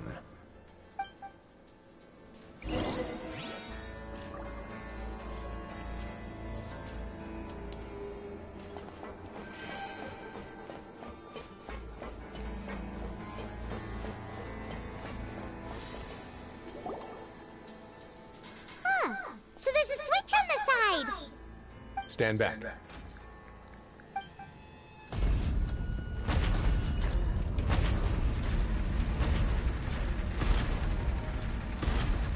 Whoa! They all just went up one by one. What the hell? How did that happen?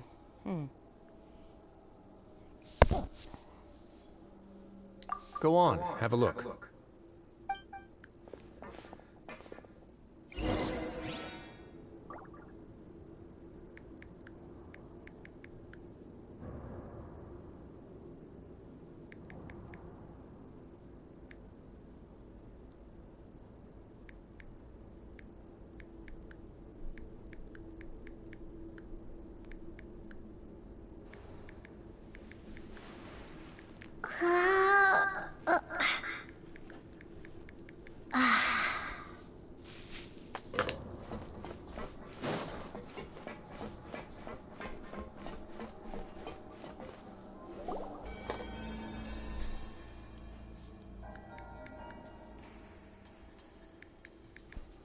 I've been interested in what lies beyond that gate ever since I assumed leadership of the Fortress of Meripede. Of course, it would be unwise to recklessly open it, but it'd also be risky and negligent to simply ignore any potential danger that could be behind it. The readings on that dashboard have not budged since the day when I first laid eyes on this place. But over the past year, the needle has crept upwards from its original position, likely because some parameter it's been tracking has changed, if only infinitesimally. Normally I would have ignored it, but I happened to have some free time when I noticed it, so I investigated. Any guesses what the reading could be tracking?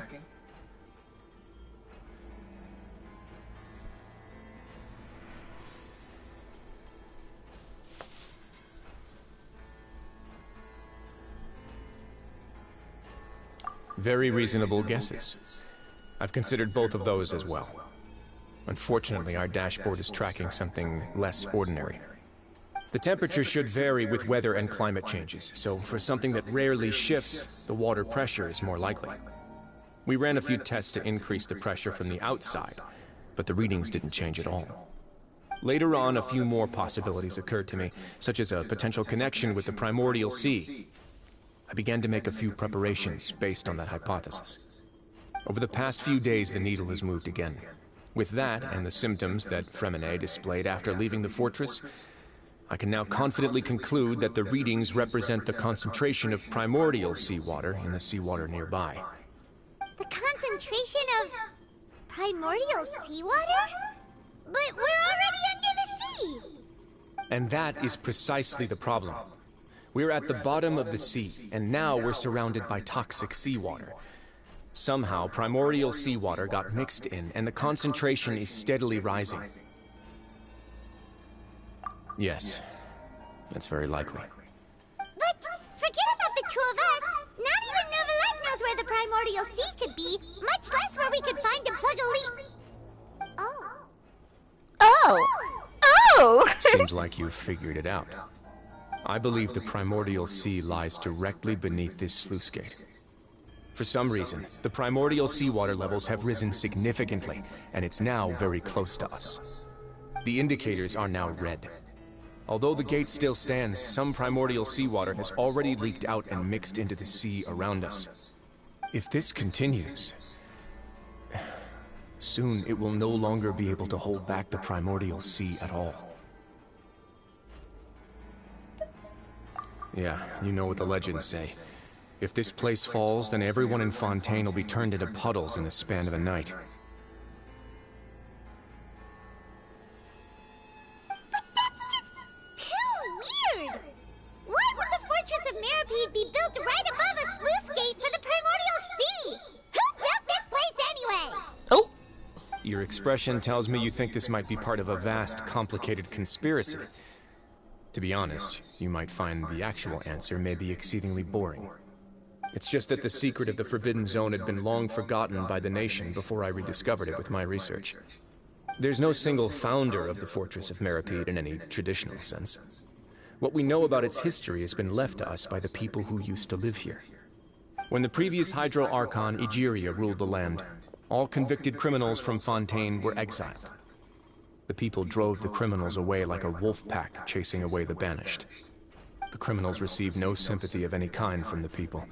They were exiled to the desolate seaside, where they experienced only pain, struggle, and the bone-chilling cold. Some of them began to repent, and prayed to the Hydro Archon, asking if there was still anything they could do.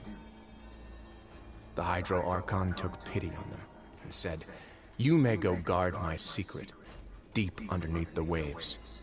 And so, leaning on the power of the Hydro Archon, they gathered underneath the sea and began to build a fortress. They became a community down there in the deeps, and over the years helped it to grow. As the number of exiles increased, more and more people joined the community.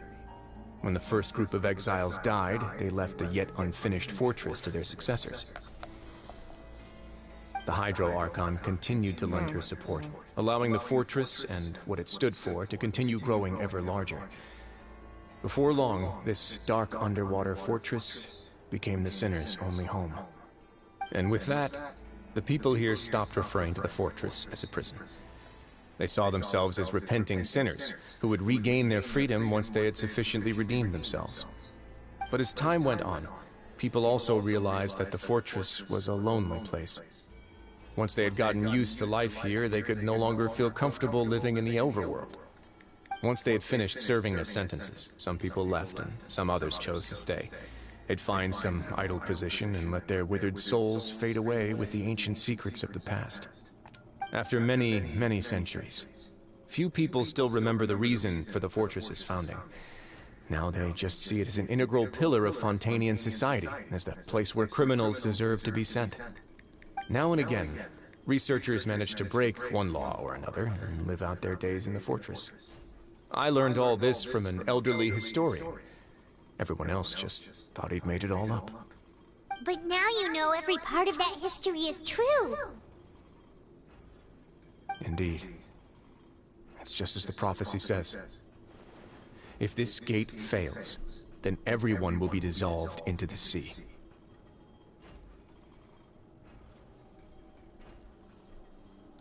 To be frank, not really. But sadly, that hasn't stopped this prophecy from proving all too accurate. Prophecies are troublesome things. Just hearing one will create the first wave of panic. Seeing signs of it will bring about the second, and actually witnessing it in real time, the third.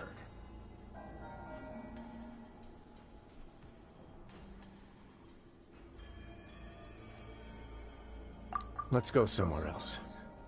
I want to show you something.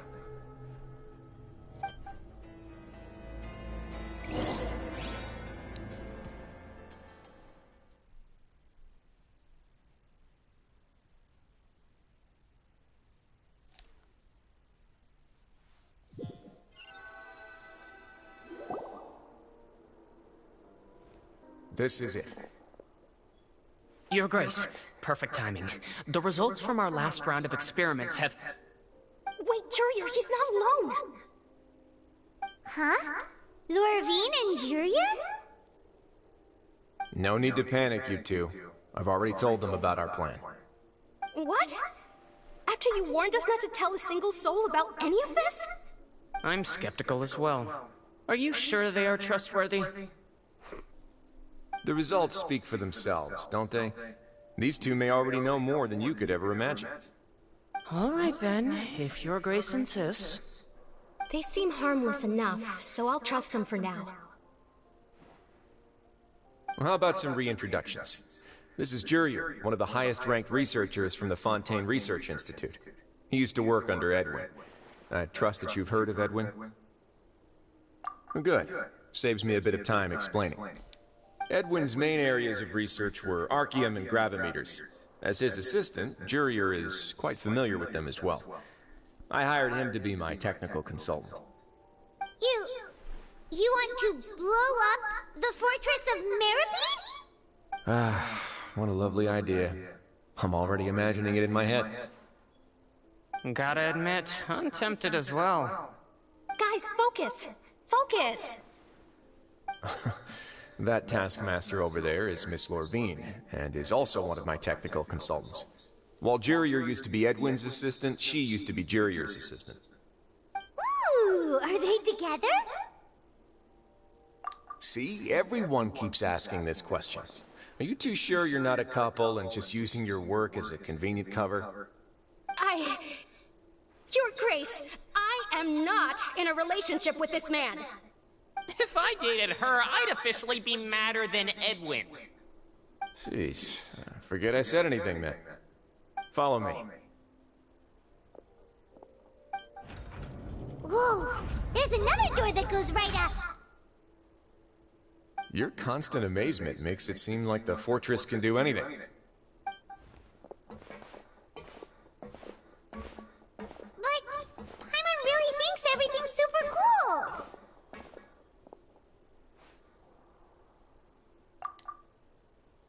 Well, let's spice it up a bit.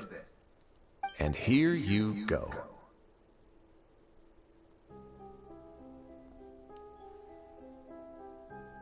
What a huge ship? This is also a production zone that Paimon's never seen before. What's going on? How much do you know about Fontanian history? Not much at all. Well, then maybe you haven't heard the story of ancient Lemuria. To give you a quick rundown, Fontaine used to be ruled by the Lemurian dynasty.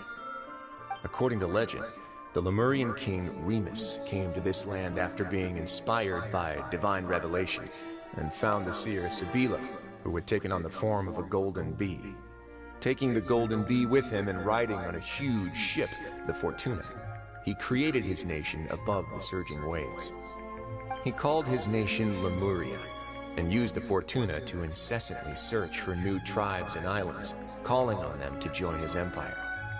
There's a ship in this story too? Where there's water, there'll be ships. People believe that hope can always be found at the end of a voyage. Do you believe that too? To a point, I think. As you've already seen, I have a whole factory's worth of labor, materials, and technology at my disposal. Certainly can't hurt to give it a try. So the moment I began to speculate that the Primordial Sea might lie underneath the gate, I also began this project. Were you inspired by the legendary Fortuna? Maybe. Fontanians need something to hold on to cope with the impending disaster.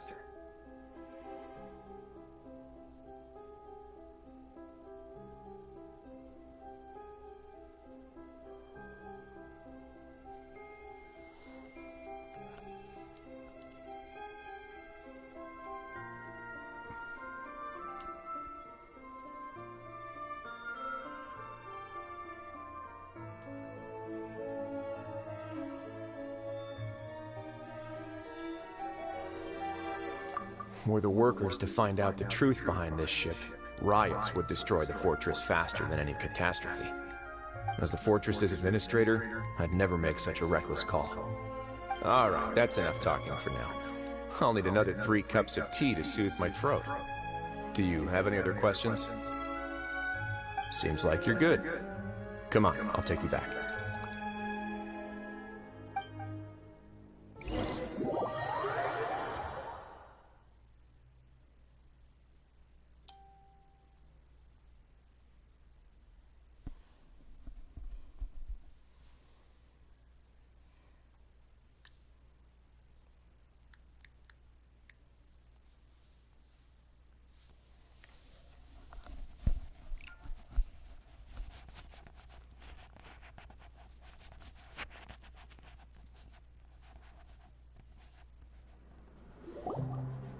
I'll leave you here for now. Oh, thank you so much. No worries. But don't forget, it's up to you whether or not you want to share what you just saw. What you do from here on out will likely affect those 3 as well.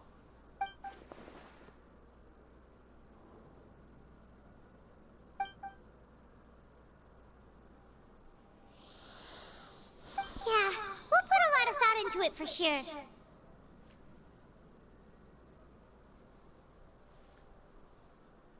Great. I look forward to what happens next.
Welcome back. Do you want a cup of tea? How can you be so much like Risley, always drinking tea? Huh. Actually, now that you mention it, I just remembered something now. While I was sedated, I could still barely hear two people talking next to me. They were discussing everything, from the leaves to the water and even the teacups themselves. Must have been Risley and Sijui. Yeah, I heard one male voice and one female, so it should have been the two of them. They really were just talking about brewing tea. I really can't make sense of this place. So, Traveler, Paimon, were you able to learn anything from Risley? Yeah, he explained everything. Very well. Then, would you mind checking your answers against my speculations?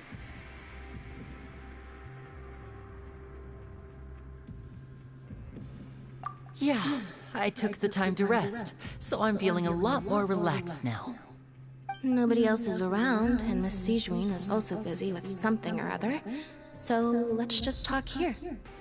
All right, then I'll posit my theories. I asked myself 3 questions. Firstly, why was Fremine affected by the primordial seawater? It was because he dove into the sea. My theory is, the long-lost primordial sea is probably very close to the fortress of Meripede.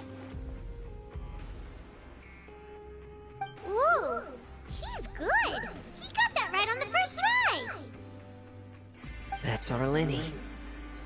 Secondly, Risley's attitude changed dramatically during the course of our stay here. He ignored us completely at first, then suddenly roadblocked us. Why? I spent quite a long time thinking about this. If he has been monitoring the Fatui since the very beginning, he probably ignored us at first because he was hoping we could find Master Child for him. What's more, the Fortress of Meripede is not part of Fontaine's court system, nor does it report to Udex Nervulet. Risley is basically the king of a no-man's land. As long as the fortress doesn't do anything about Master Child's disappearance, Father can use it to pressure the Fontaine authorities. And while the two factions are pitted against each other, Risley will be free to move between the parties of interest. If I had to guess, he probably has something that he's working on himself. It's likely related to the secret of the infirmary, but I just can't think of what it could be. You're super smart. Thanks so much. Then finally, there's the last question. If Risley does have a plan, what could it be? All I know for now is that his plan probably has something to do with the changing nature of the seawater. He's even gotten Cloran to help him out. That can't be the full extent of what he's doing. There's probably a secret passageway behind the block in the infirmary, and there's something big in the fortress that most people here never get to see. He has a bargaining chip, and it could be important enough for Father to deal with him directly. I don't have enough information, so I have no idea what his chip might be. But let me guess. You have the last piece of the puzzle.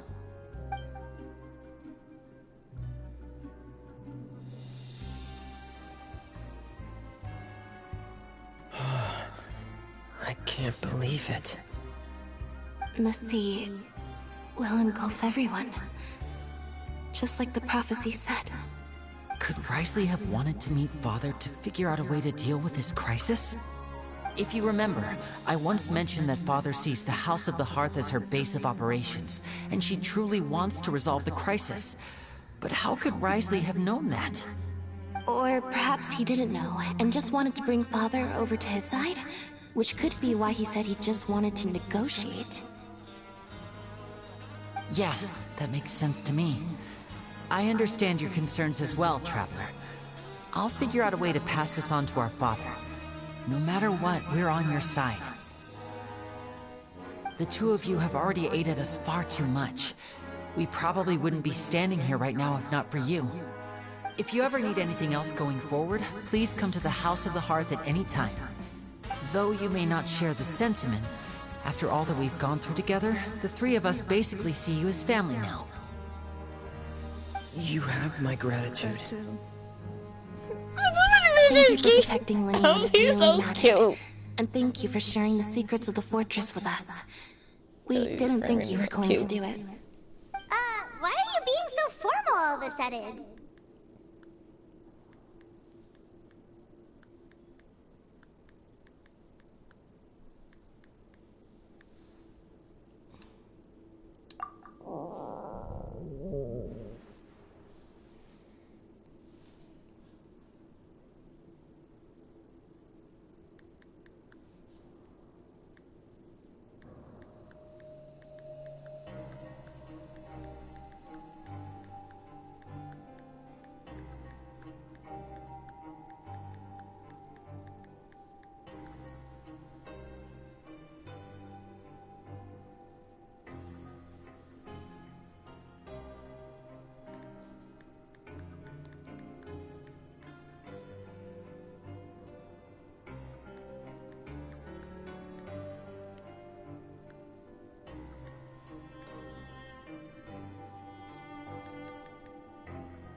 Paimon's hungry.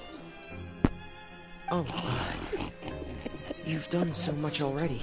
Go get Drive some by, food. bitch. Alright, then we'll catch you guys another time.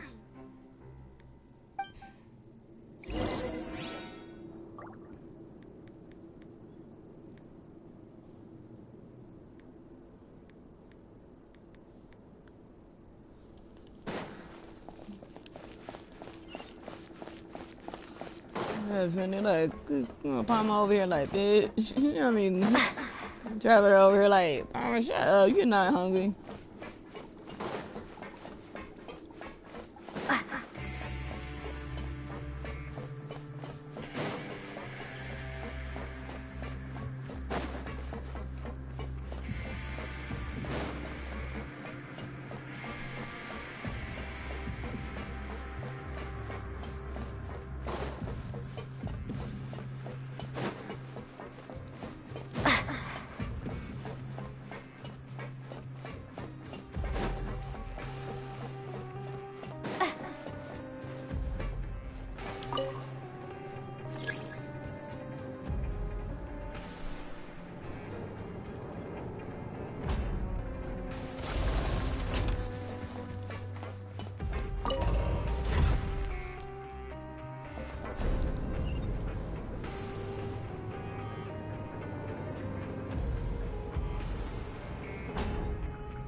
Food Cafeteria. Come on, let's go pick up ours as well! Traveler and Paimon! Over here! Are you here for dinner too, Miss Sijui? And I'm taking the opportunity to prepare Miss Cloran's dinner as well. Huh. You're right. She's actually sitting in the fortress cafeteria. What would you like to eat?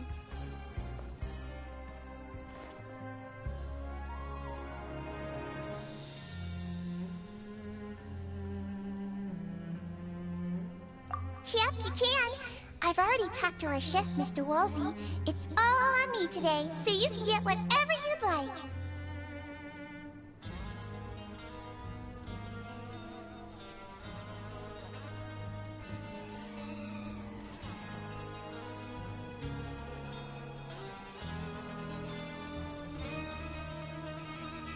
Me too! Don't forget Paimon!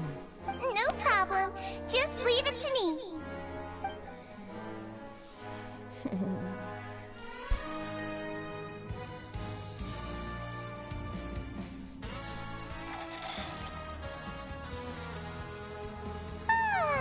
So delicious.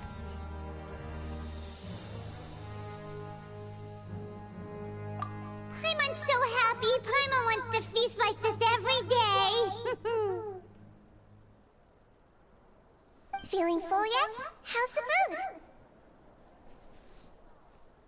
Delicious. Transitory.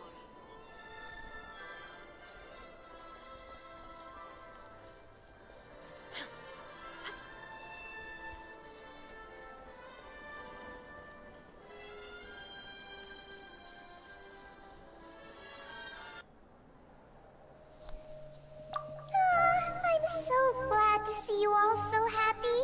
Oh, see, the expression on your face just now? The muscle here just moved, which suggests that you're feeling quite relaxed at the moment. Sijui, do you do this to help your patients or to better understand human beings? A bit of both, I suppose. I'm a Melazine, which means I'm very different from human beings. I must know what you're thinking if I want to take good care of you. You're really good at taking care of people. Even though you're so short, you still talk and act like an older sister. Palmer. Really? You're reminded of an older sister? That's great to hear. Oh, and what did you mean back in Risley's office?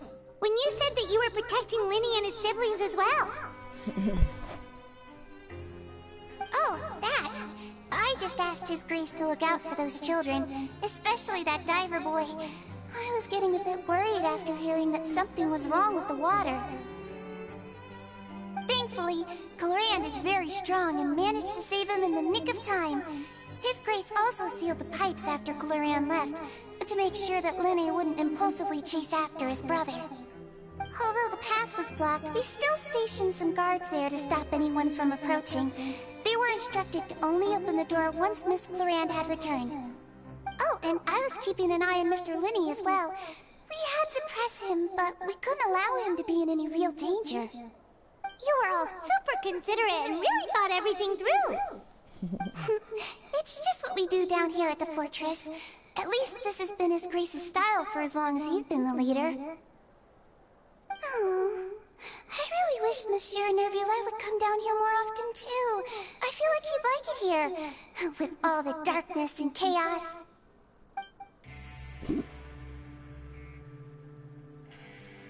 Get a good night's rest, you two.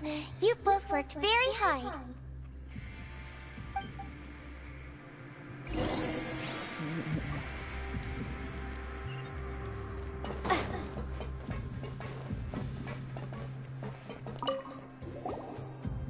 Cloran! Ah, it's you two. How's dinner? It's all right. Miss Sijui really put in a lot of effort. So we heard that Risley invited you to come down to help, and you saved Fremine too! You sure work super fast! Oh, it was child's play. Still, Paimon didn't know even champion duelists could take on side jobs. Oh, and why aren't you Sigewinne and the Duke. Won't you get bored eating by yourself? Miss Sigewinne was with you, and the Duke has business of his own. Actually, didn't Navia say that you went out for dinner with her as well? Yeah. First time in a long time. First time in a long time? So you mean you've gone out to dinner with her in the past? In the past, yes. You seem to be enjoying yourselves here.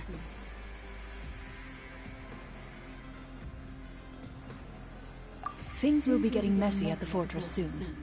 Don't run around unnecessarily.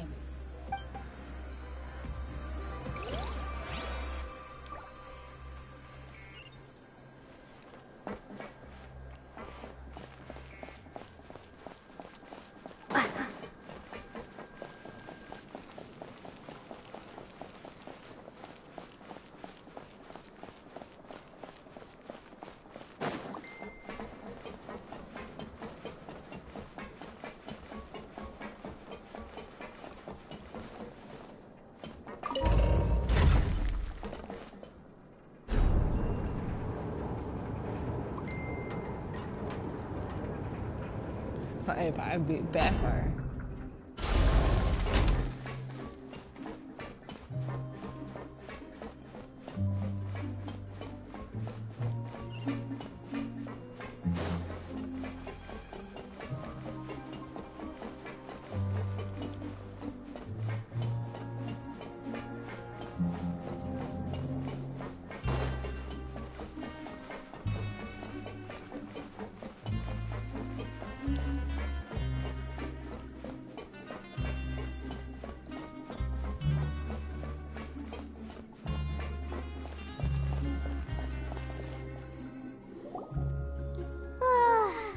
Has happened.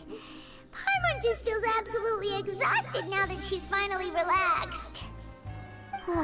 Paimon's super sleepy. Are you sleepy too?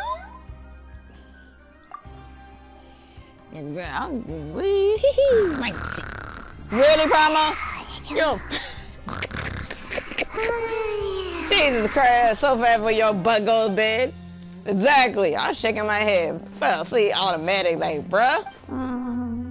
Delicious. Paimon wants seconds for free. Good night.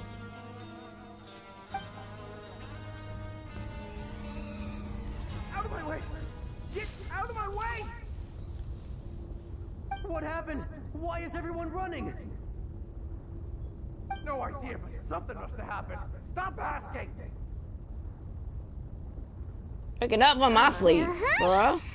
Who's yelling? Exactly. Everyone still wants to sleep. Exactly, like, bro, you fucking asleep.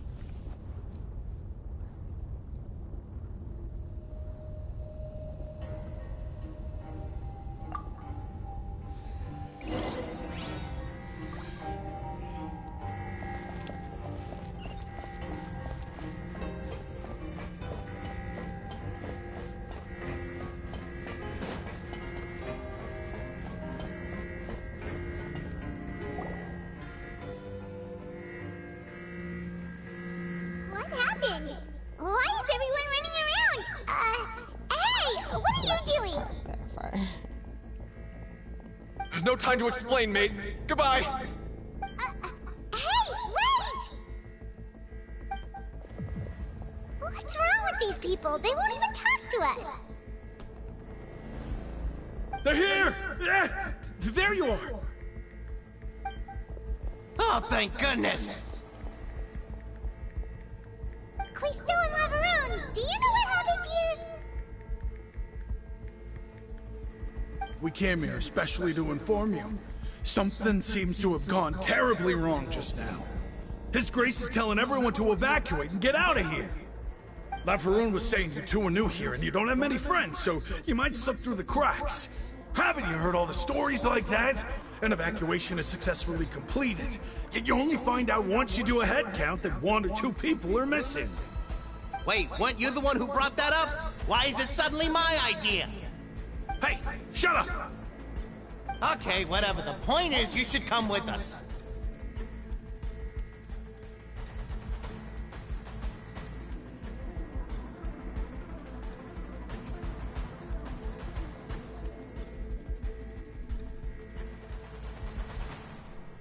Yeah, he said to get as far away as possible, upwards and outwards.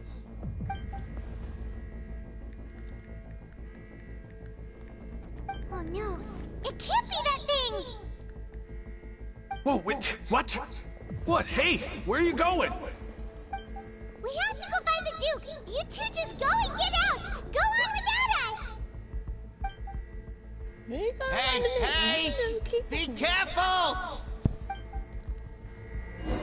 Attention! Please evacuate upwards and outwards, upwards and outwards. If you're already at the topmost layer, then try to move as far outwards as possible.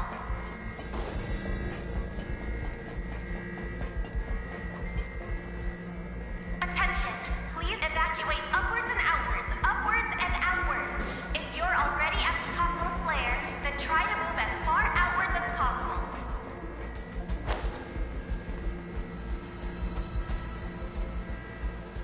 Attention! Please evacuate upwards and outwards, upwards and outwards.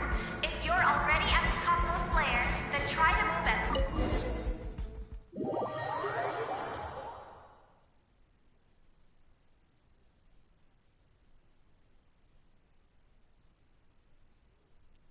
I have no idea where I'm just waiting to see how it play out.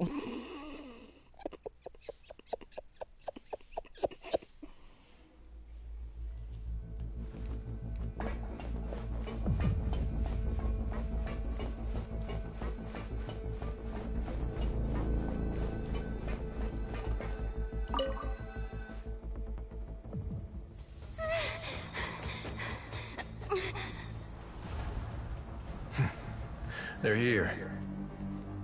Just like I said. What happened?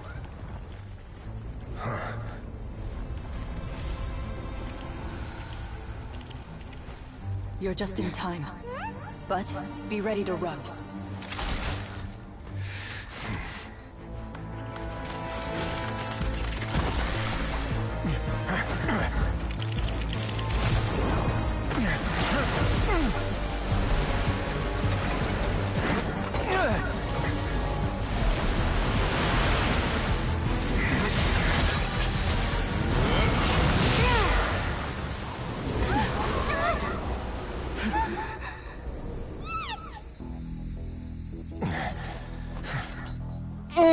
Daddy!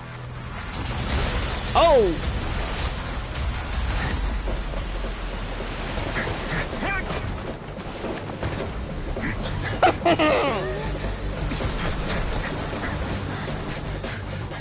Three, two, one.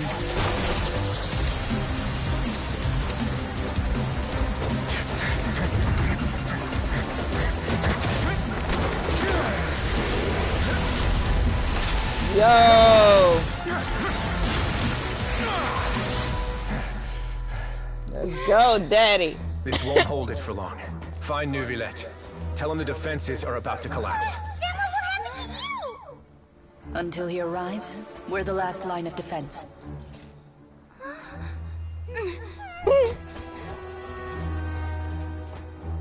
The gate.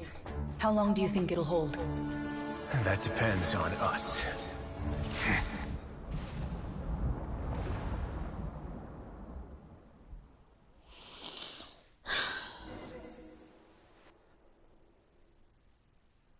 No, it can't be. We're gonna do. You just hurry up, leave. Where us? That's a love follow. Alright, hold on, Robin. I'm trying to get some sleep. Bro, like, wake up. You gonna enjoy this mess and I am as well. It's like, we gonna find. I'm like, no, it can't be. You hurry up, leave. We gonna find the Duke. Neuvillette? Why are you here? Traveler, I need you to head to the Opera House immediately. Farina will soon be meeting with the knave there. You must protect Farina, and make sure she doesn't spend too much time alone with her. Okay, we can spare everything else later. Will do. You have my sincerest gratitude.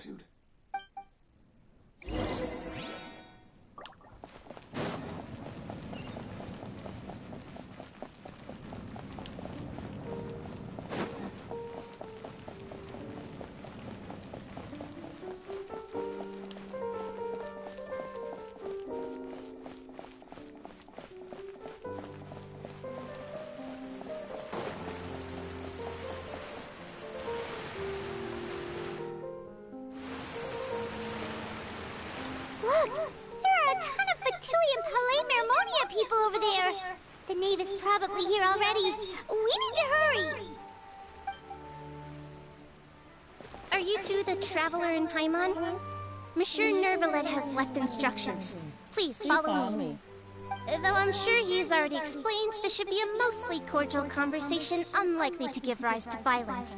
But it would be most appreciated if you could protect Lady Farina to the best of your abilities. I will do my best.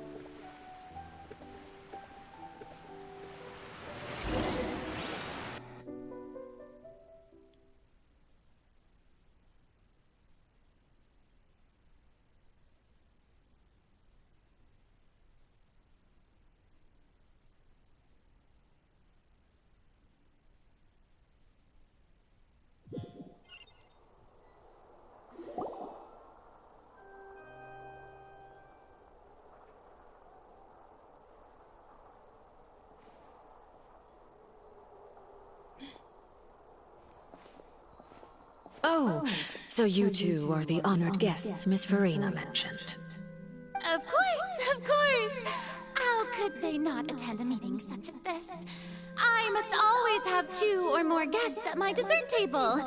Otherwise, the occasion would be too lonely and unbecoming of my station. It is my pleasure to make your acquaintance, traveler. I have heard much of your accomplishments. I am the Knave, one of the 11 Fatui Harbingers.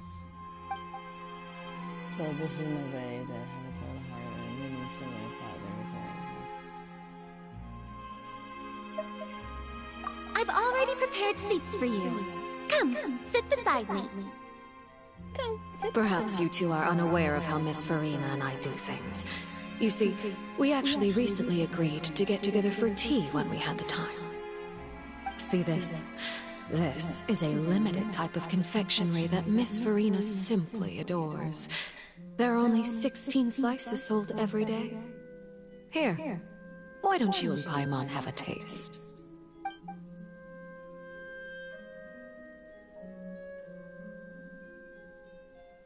Traveler, what do you think of this cake? That's pretty good. That's good to hear. So what Child said was on the mark after all. You do share a taste in desserts with Farina and I. Wait, Child said had no reason to say something. I wonder how he's doing nowadays. You must have heard, right? He's suddenly gone missing. I'm really worried about his safety, you know. Here's to hoping that he's an excellent swimmer. I have faith in his ability. Since we're talking about him, I feel like I should add something. His martial prowess really looked certainly pretty impressive, yeah. And quite nervous, it must be because blue blood. Oh, so you're also familiar with his aptitude for fighting, Miss Farina. Oh, right. I almost forgot. Child was subdued by Udex Nuvillette right in front of you. Against ordinary people, my colleague would never be on the back foot. But alas, he just never imagined he'd run into such a person. I must express my admiration for Monsieur Nuvillette. Managed to find a few leads on his whereabouts. Coming from you, that's not surprising at all. But I thought you would be happier to hear the news. Of course, but it's still a bit of a shame. You see, I would have been far happier had I received this news somewhat earlier. As you well know, a long time has passed since Child disappeared.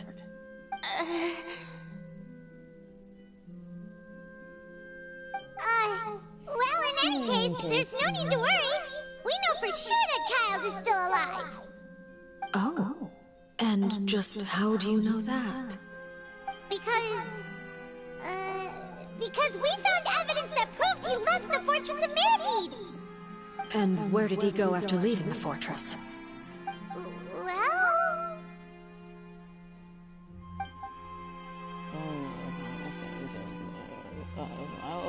The Fortress of Meripede lies deep beneath the waves.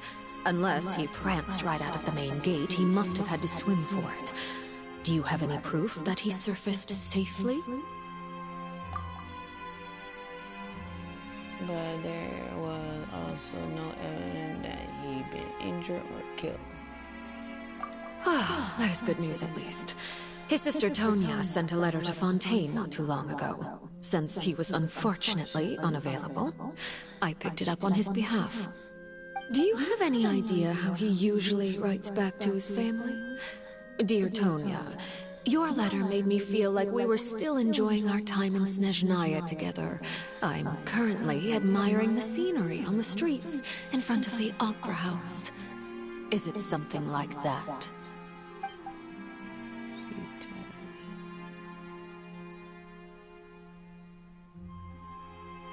Sounds good to me, yes. If you try and turn up the browser, I'm not sure if I will be able to cover her, but I can at least try to defend her from beyond. All letters tend to follow the same few formats anyway, right? As long as the contents are accurate, it doesn't matter so much how it's written or how it's worded. Huh? Hold on. The water in the teacup is shaking. I suppose this is also a sign of things to come, Miss Farina. Huh? I don't quite understand what you're trying to say. Have we entered into the next stage of the prophecy?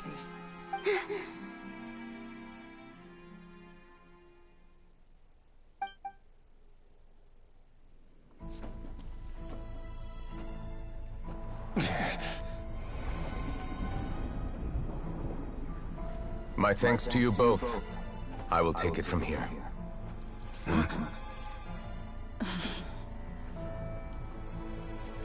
Sure you don't need a hand? Quite sure. Wow. So, what's your secret, huh? Let me guess. Nah, who knows? Maybe it's just your sense of responsibility. Sounds about right.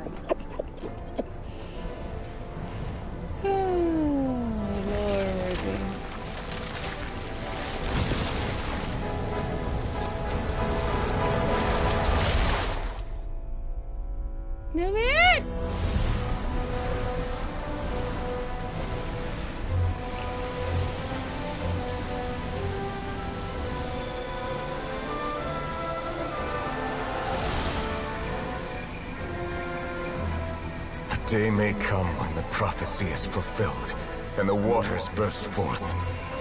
But it is not this day! This ancient power could easily obliterate an entire race.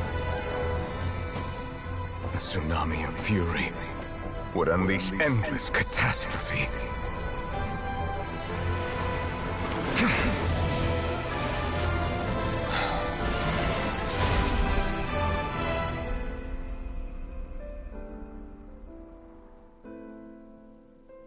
This sentence is too severe. Forgive me for overruling it.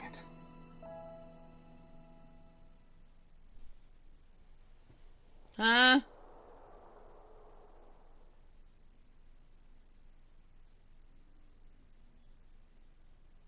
I'm like so confused. Hold up. What do you mean by that, Nevada?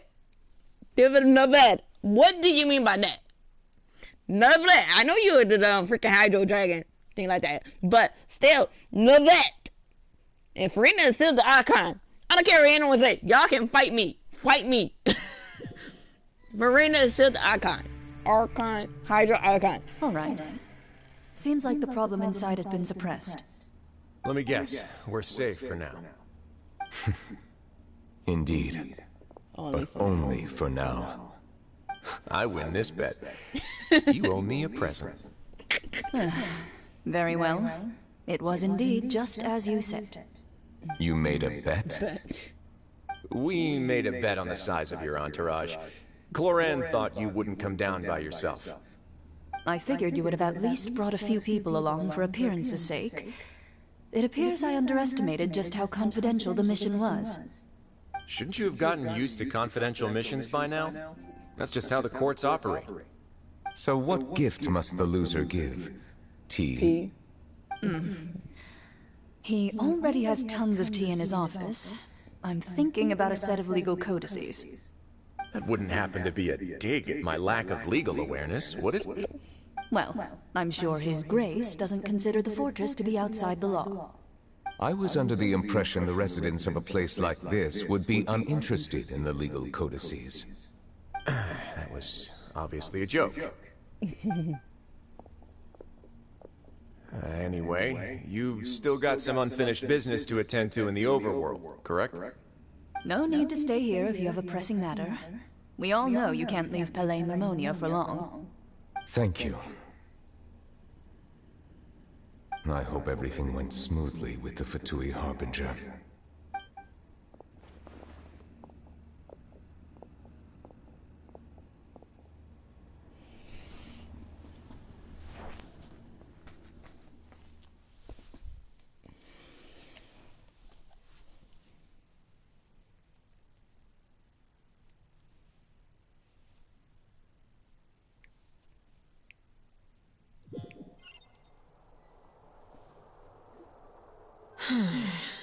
I must say, we've spent long enough playing house.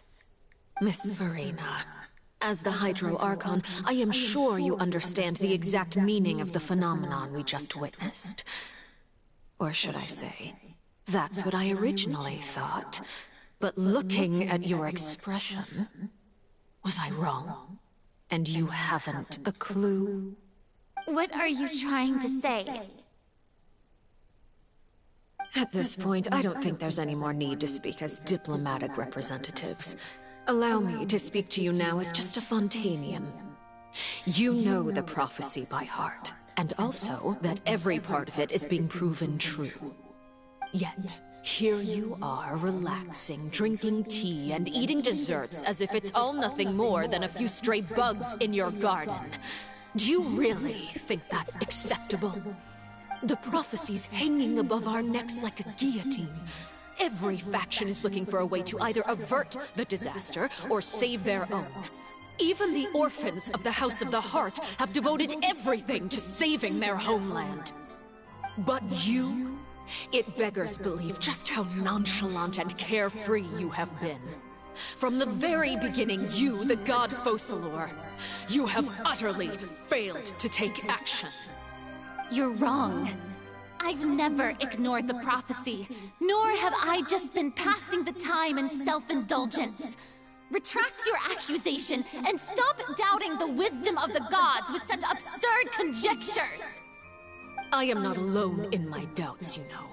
All the children of Fontaine may be harboring the exact same thoughts right now. Oh, great Hydro Archon. How are you going to save them? Save us? How are the people you've sworn to protect supposed to survive in a land that will soon disappear beneath the waves? I have my ways, and I've been working on them for all this time. Even if you look down upon me, you have no right to judge me. Fontaine will be saved. Even if I still cannot see the true future right now, as long as I continue on as I am, I will be able to hold my head up high!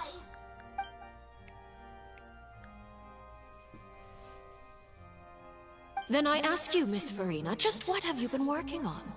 Where can we see it, and what is it doing to help?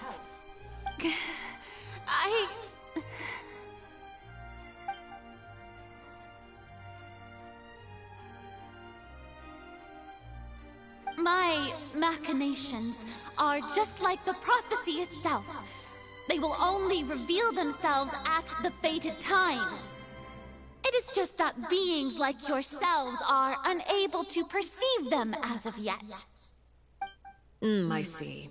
As a god, the proof of your labor always lies beyond prying mortal eyes. Allow me to be so bold as to ask another way. Would it be possible for you to tell us the parts of your plan that are not confidential? Such as your emergency response plan for the impending disaster? An emergency response plan? Oh, that look in your eyes. Have you not even prepared one of those? The emergency response plan is also strictly confidential. Then allow me to jog your memory. Miss Farina, what is the purpose of your Oratrice Mécanique d'Analyse Cardinal? And what do you plan to do with the massive amounts of indemnitium that has accumulated over the years? The Oratrice? It's just like it appears to be.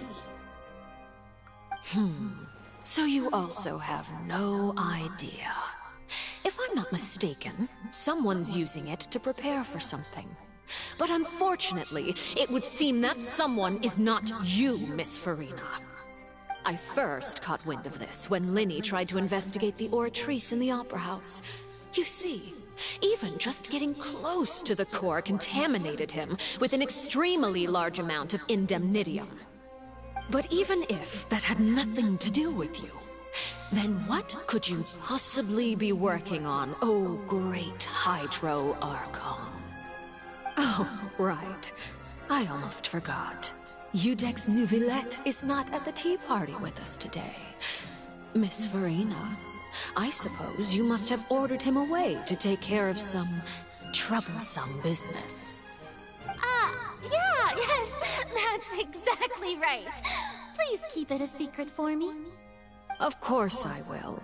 Although, I must say, Miss Farina, you seem quite insecure without the Udex by your side. Oh, very well. Let's stop that conversation here. There are still a few slices of cake left, so please, help yourselves, everyone.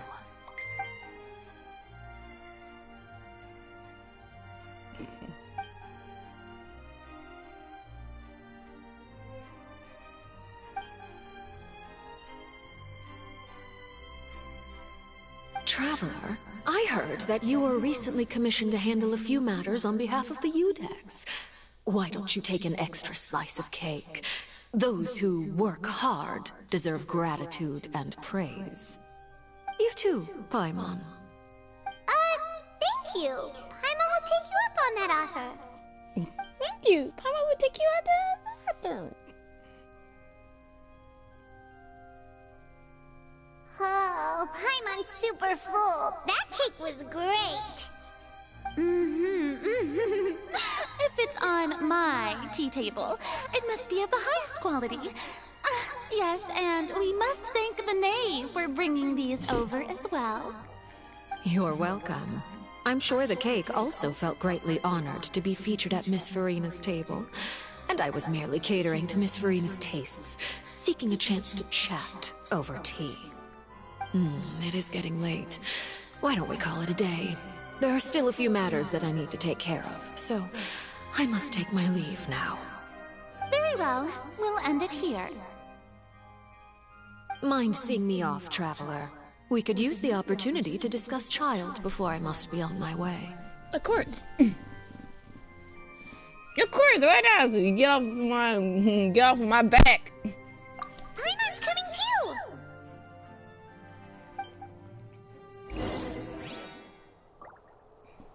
I'll see for now how she doing. The tea party turned out to be even more difficult than I'd imagined. Why are you looking at me like that? Is something the matter? If there's nothing urgent, then I shall be retiring for now. Keep playing out like a crazy idiot, woman. I'm trying to say help your butt. Oh crap. One button. I need that one.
God damn.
I'm glad that you were willing to come with me.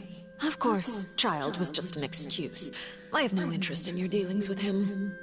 That's what Paimon thought. That's what Paimon thought!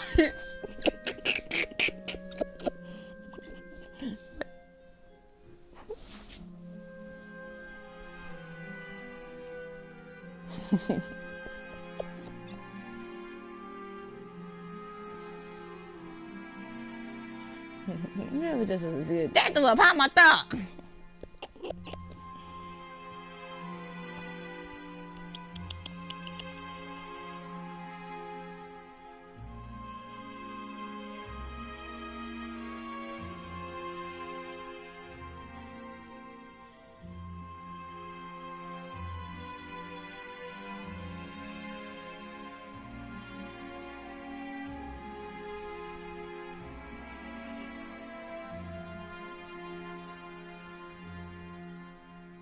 You lent your aid to the children of the House of the Hearth.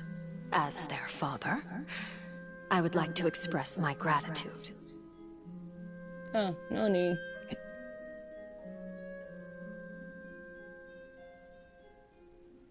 I don't think that's what he was talking about.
That was all.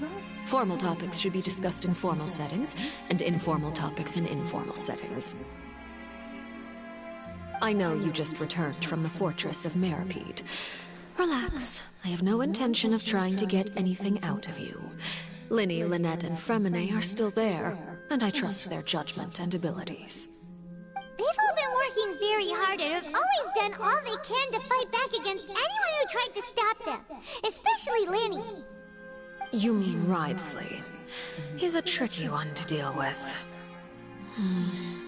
It's unfortunate that Linny's so eager to prove himself that he can't learn to rely on others, including me. By the way, and you can just consider this a bit of idle gossip, but what's your impression of Furina?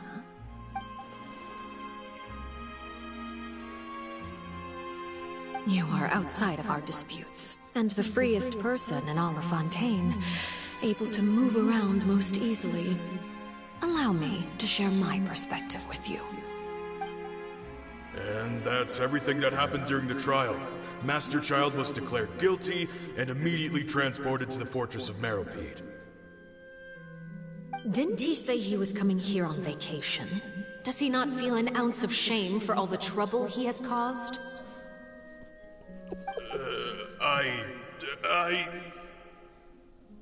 Forget it. He did give us an opportunity. I will be meeting someone shortly. Do you require help with any preparations? No need. I will take care of it myself. I need to meet with Furina, the Hydro Archon. She is at the heart of Fontaine. But what's fascinating about her is that she often seems more like a celebrity than a working Archon. Oh, come over here, you little critter, you!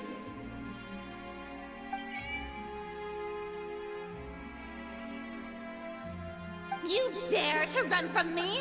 Stop right this instant! My goal is just to discover the location of the Gnosis. But I didn't expect the chance to approach Furina to be handed to me on a silver platter. This is so easy, it's actually making me a bit suspicious. Anything left unguarded is usually just bait. But no one will blame someone for taking the bait. After all, from the moment it was attached to the hook, the bait is meant to be sacrificed. It's just as I guessed in the second before I struck. The Hydrognosis is not currently held by the Archon. In fact, this Archon doesn't seem like a god at all. And I sense that she's under some kind of curse. Who are you? And what are you trying to do? Please don't kill me! I'm begging you, please! Wow. The fear in her pupils is genuine, so perhaps she's not bait after all. Either way, targeting her has lost all meaning. I left the scene with ease. Nobody came looking for me, and nobody could serve as a witness to my near assassination of Focalor.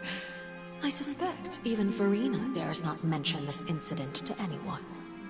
Not long after, my informants confirmed what I had guessed. After returning to her quarters, Furina quietly cried alone. She was so scared that she could not sleep that night, nor could she even bring herself to eat her cake. There's no doubt that there's something wrong with her. I began to entertain the possibility that she is not the true Hydro Archon. Perhaps Eudex Neuvillette is actually the genuine article. I have to find the Gnosis. If the Neuvillette hypothesis is correct, he is probably in possession of it.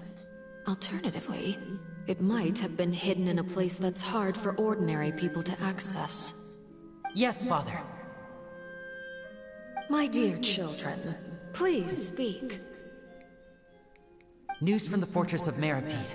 Master Child has gone missing. On top of that, the contacts and guards we bribed at the fortress have all gone quiet as well. Probably the handiwork of that Ridesley. I'm afraid so. This is a good opportunity. The value of a harbinger is much higher than most would imagine. We now have an excuse to exert diplomatic pressure on the Fontaine authorities. Set up a meeting for me. I would like to meet the Hydro Archon and Iudex Neuvillette. Oh, and I have an additional mission for you three. Yes, Father.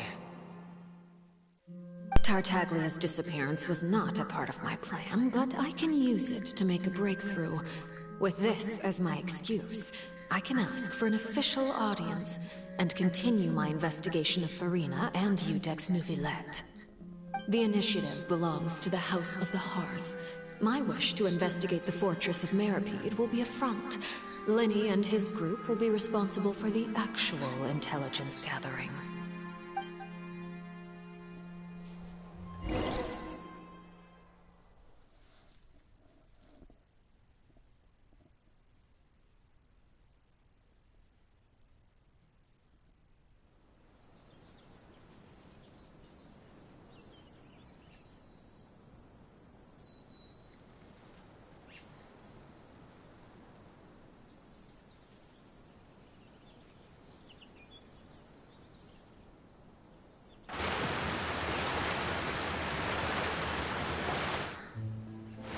You should know the rest.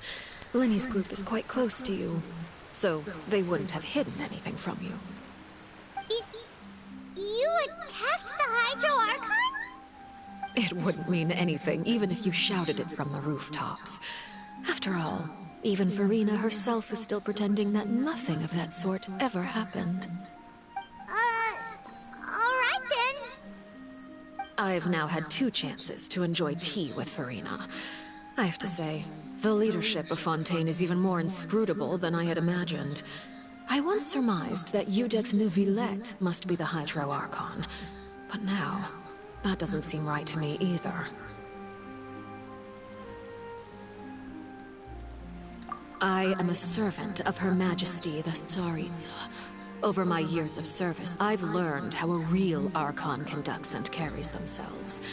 Whether Iudex Neuvillette or Farina, neither fits the bill. It's hard to imagine either of them as the Archon. Of course, that is all just how I feel. Gut feelings often do not require justification. It is, however, quite amusing to me that after all my years working in intelligence gathering, I've come to realize I am at a complete loss regarding the identity of the god of the land of my birth. Don't you think Fontaine is quite intriguing?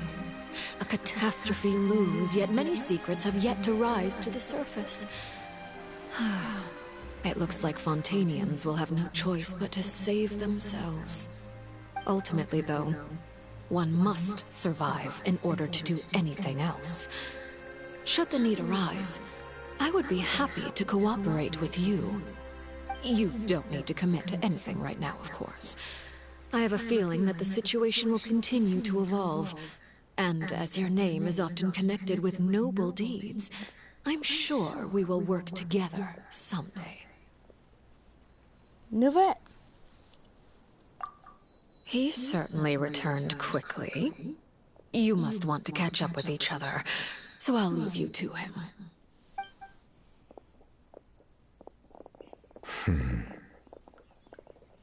Neuvillette, is it over? For now, yes. But this issue will prove quite thorny in the long term. I'm concerned that sooner or later the prophesized events will occur. Thank you for protecting Farina. To put it simply, I used my power to force back the Primordial Sea and reseal the sluice gate.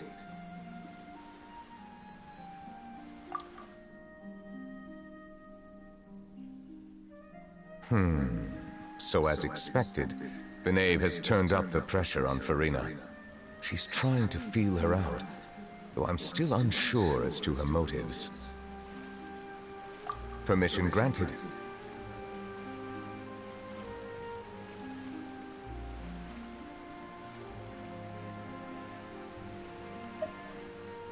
Whoa.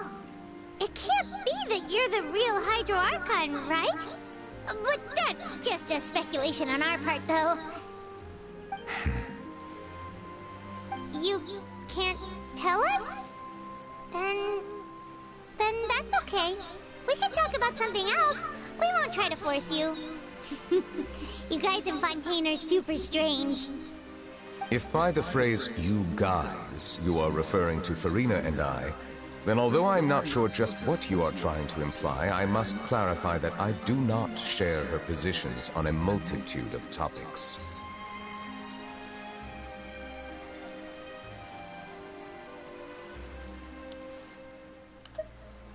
I believe so. The fortress has a long and complex history. It has seen much grief and suffering. And now, another catastrophe will soon be upon us. I mourn this turn of events. Huh? Why is it raining all of a sudden?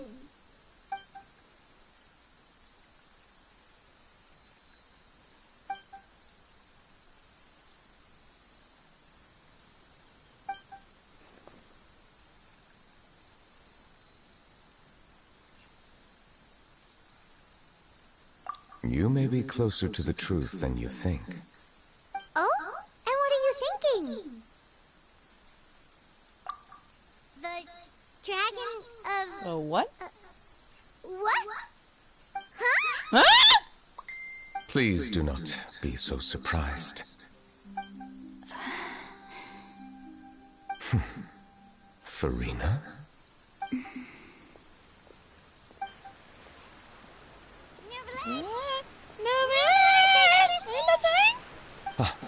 My apologies.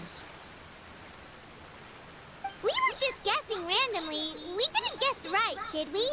You're not actually the dragon sovereign of water, right? Well, if you don't want to confirm or deny... You guessed correctly. I sincerely hope you'll be able to keep this a secret for me. Right, of course. We'll definitely help you keep it a secret. There's still something Paimon wants to ask you, though. Please, go ahead. Well, if you are the dragon sovereign of water, and you were able to force back the primordial sea from the fortress, then since Fontaine's prophecy is all about seawater, couldn't you just use your power to solve the crisis?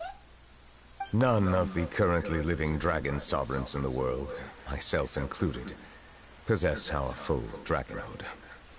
They say that when the first usurper arrived on Tivat, they seized a part of the dragon's power. Today, that stolen power is the basis of the Archon's authorities. There are 7 elemental archons and 7 matching dragon sovereigns. The dragon sovereign of water who lived through that era perished a long time ago. As their successor, I know far less of that part of our ancient history. In any case, I believe I will not be able to do much unless the Archon disappears and returns their elemental authority to me. Given the status quo, however, I would recommend finding another way to deal with the prophecy.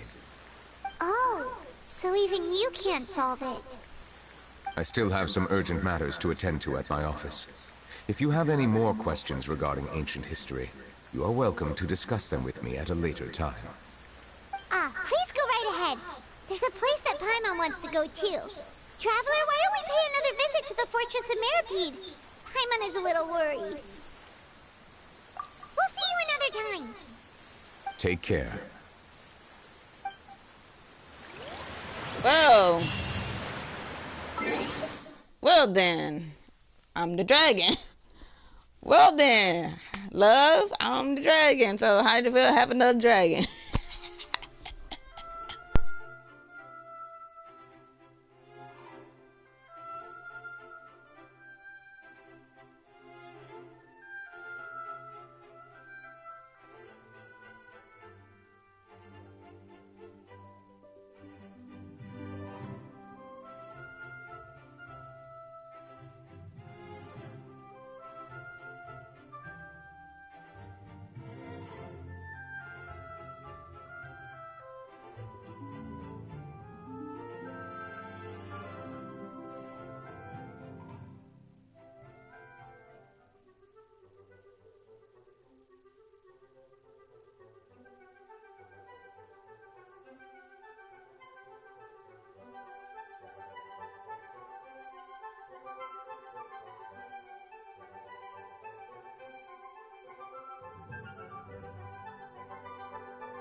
Now guess, what suit will this next card be?